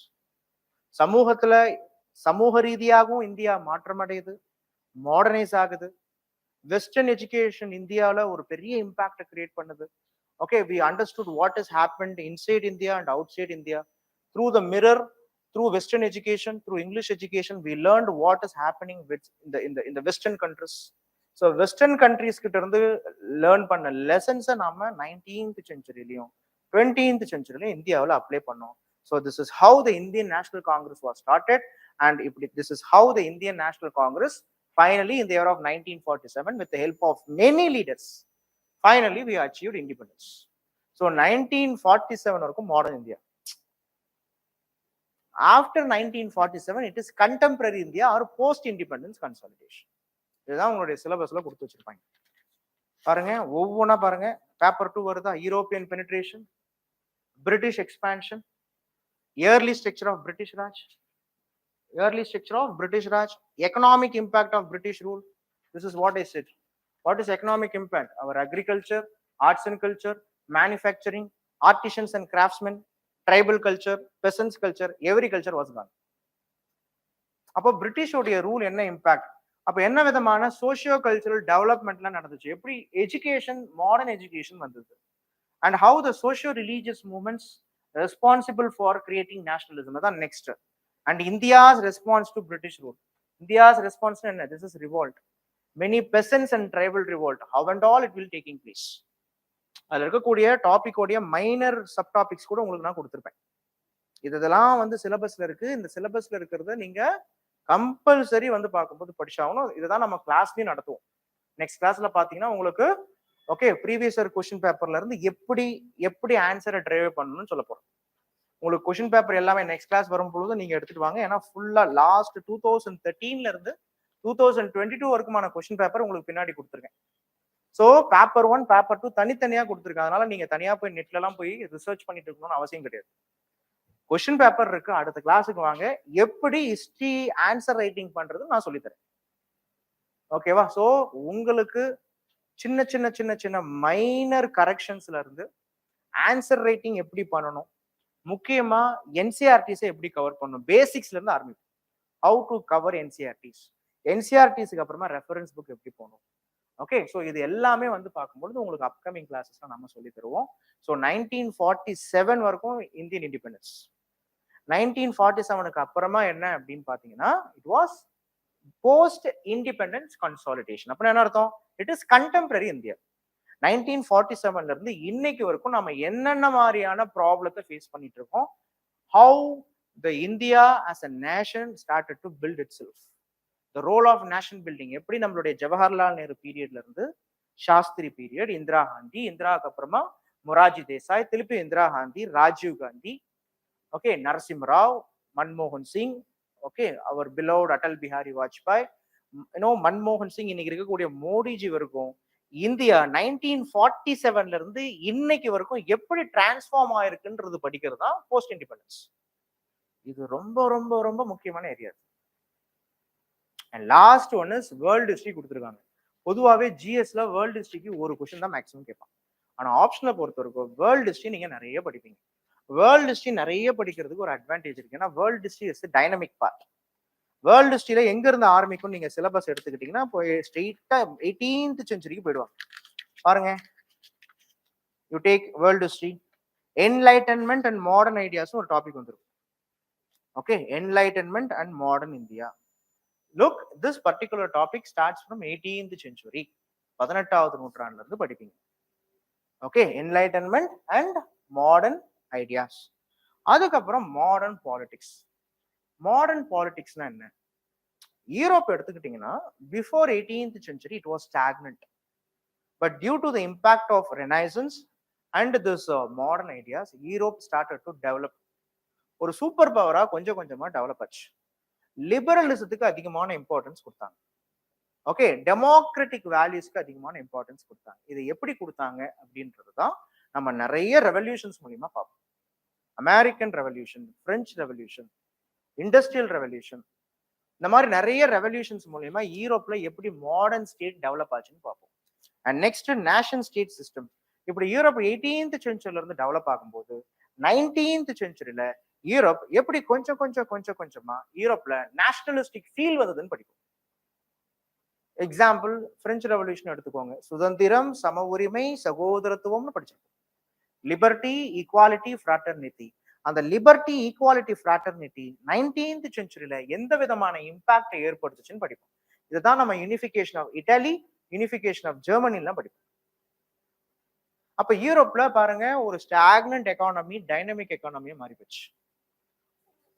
ஒரு அக்ரிகல்ச்சரல் கண்ட்ரி இண்டஸ்ட்ரியலைஸ்டு கண்ட்ரியா மாறி போச்சு. அப்போ போட்டி, பொறாமை, வளர்ச்சி வருது. யூரோப்ல எடுத்துக்கிட்டீங்கன்னா 19வது நூற்றாண்டுல கேபிட்டலிசம் டாமினன்ட், சோசியலிசமும் வளருது. அங்க இருக்கக்கூடிய புது climate, political climate, it has given a lead for competition. Imperialism, colonialism வந்துடுச்சு. அதனால வேர்ல்டு வார் வந்துடுச்சு. So world war 1, world war 2. So world war 1 என்னாச்சு, வேர்ல்டு வார் 2 என்னாச்சு? அப்போ 1914ல இருந்து 1945 வரைக்கும் இந்த உலகத்துல என்னென்ன மாதிரியான ஐடியாலஜிலாம் இருந்துச்சுன்னு படிப்போம்.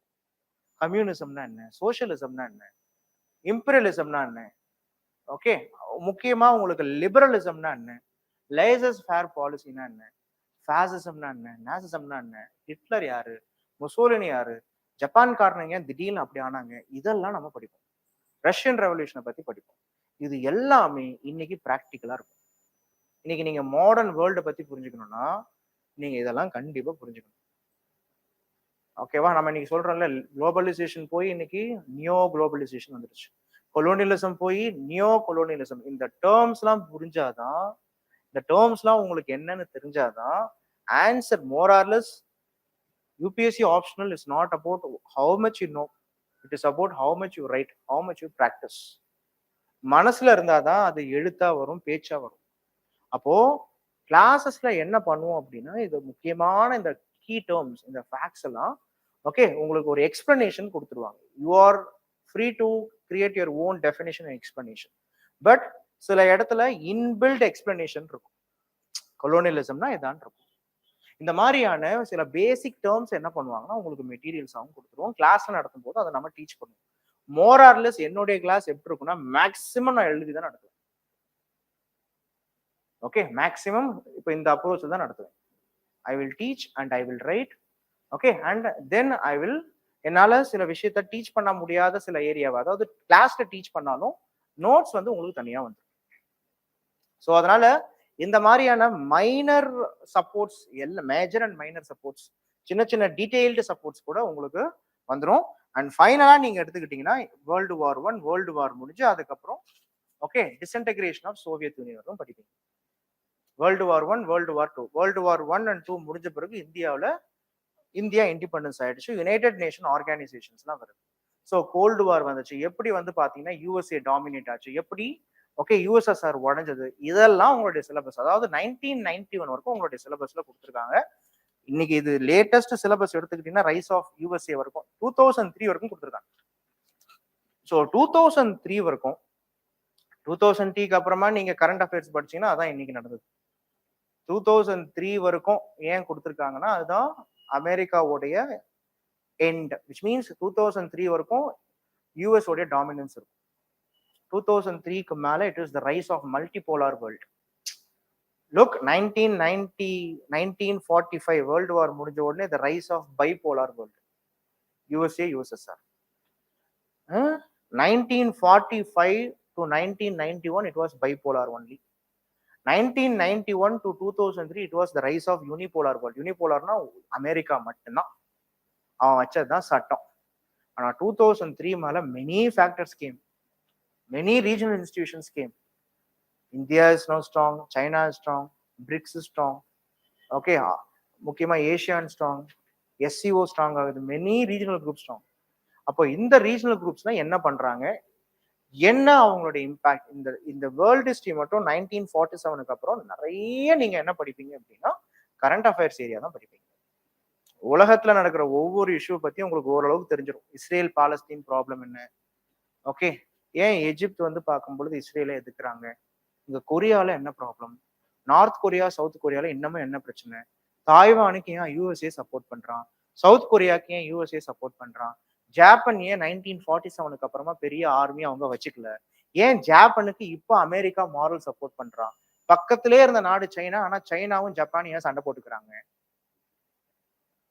ஏன் அமெரிக்கா வந்து பார்க்கும்பொழுது ஏசியன் பைவோட் பாலிசியை ஃபோக்கஸ் பண்றாங்க, ஏன் அமெரிக்கா தன்னுடைய கூட்டாளியான நேட்டோ கூட்டாளியான பாகிஸ்தானை தவிர்த்து இந்தியாவுக்கு ஏன் சப்போர்ட் பண்றான், ஏன் சைனா ஒரு காலத்துல அமெரிக்காவும் சைனாவும் ஃப்ரெண்ட்ஸ், 1960s 70s அமெரிக்காவும் சைனாவும் ஃப்ரெண்ட்ஸ், இவங்க ரெண்டு பேருமே எதிர்த்து யூஎஸ்எஸ்ஆர் எதிர்த்தாங்க. ஆனா இப்ப ஏன் சைனாவை வந்து அமெரிக்கா எதிர்க்கிறாங்க, இந்த மாதிரியான இஷ்யூ எல்லாம் நீங்க படிப்பீங்க.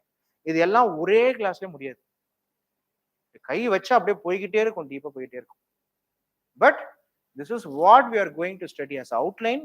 It is my duty to say these are all the portions is there. அப்போ paper 1 and paper 2 history optional படிக்கிறது மூலமா எஸ்ஏ நல்லா வரும், எத்திக்ஸ் டாமினேட் பண்ணலாம், ஓகே, நிறைய நியூ வெக்காபுலரிஸ் லேர்ன் பண்ணுவீங்க, பேக்ரவுண்ட் இஷ்யூ தெரியும். ஸோ பேக்ரவுண்ட் இஷ்யூ தெரியும் பொழுது எந்த ஒரு விஷயத்தையும் அதிகமா டைரக்டா ஃபேஸ் பண்ணலாம், எதை பத்தியும் எழுதலாம், ஜிஎஸ்ல டாமினேட் பண்ணலாம்.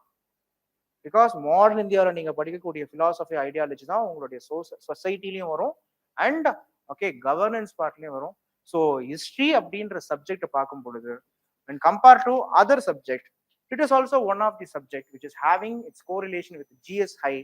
ஸோ ஓவராலா நீங்க ஹிஸ்ட்ரி ஆப்ஷனலா படிக்கும் பொழுது ஸ்பெசிஃபிக்கா இப்போ நீங்க தமிழ் கல்ச்சர் எடுக்கிறீங்க, இங்கிலீஷ் கல்ச்சர் எடுக்கிறீங்க, இங்கிலீஷ் லிட்ரேச்சர்லாம் எடுக்கிறீங்க, தமிழ் லிட்ரேச்சர் எடுக்கிறீங்கன்னும் போது அதுக்குன்னு நீங்க தனியா படிக்கணும். ஆனா பட் இந்த மாதிரி ஜிஎஸ் கூட கோரிலேஷன் ஆகக்கூடிய சப்ஜெக்ட நீங்க ஆப்ஷன் எடுக்கும் பொழுது இதை படிக்கும் பொழுது ஜிஎஸ்ஸையும் கவர் பண்ணிடலாம். ஸோ யூபிஎஸ்சியை பொறுத்த வரைக்கும் டைம் தான் மணி, சொல்லப்போனா டைம் தான் மணியை விட பெரிய விஷயம். இந்த செகண்ட் போச்சுன்னா யாரும் வாங்க முடியாது.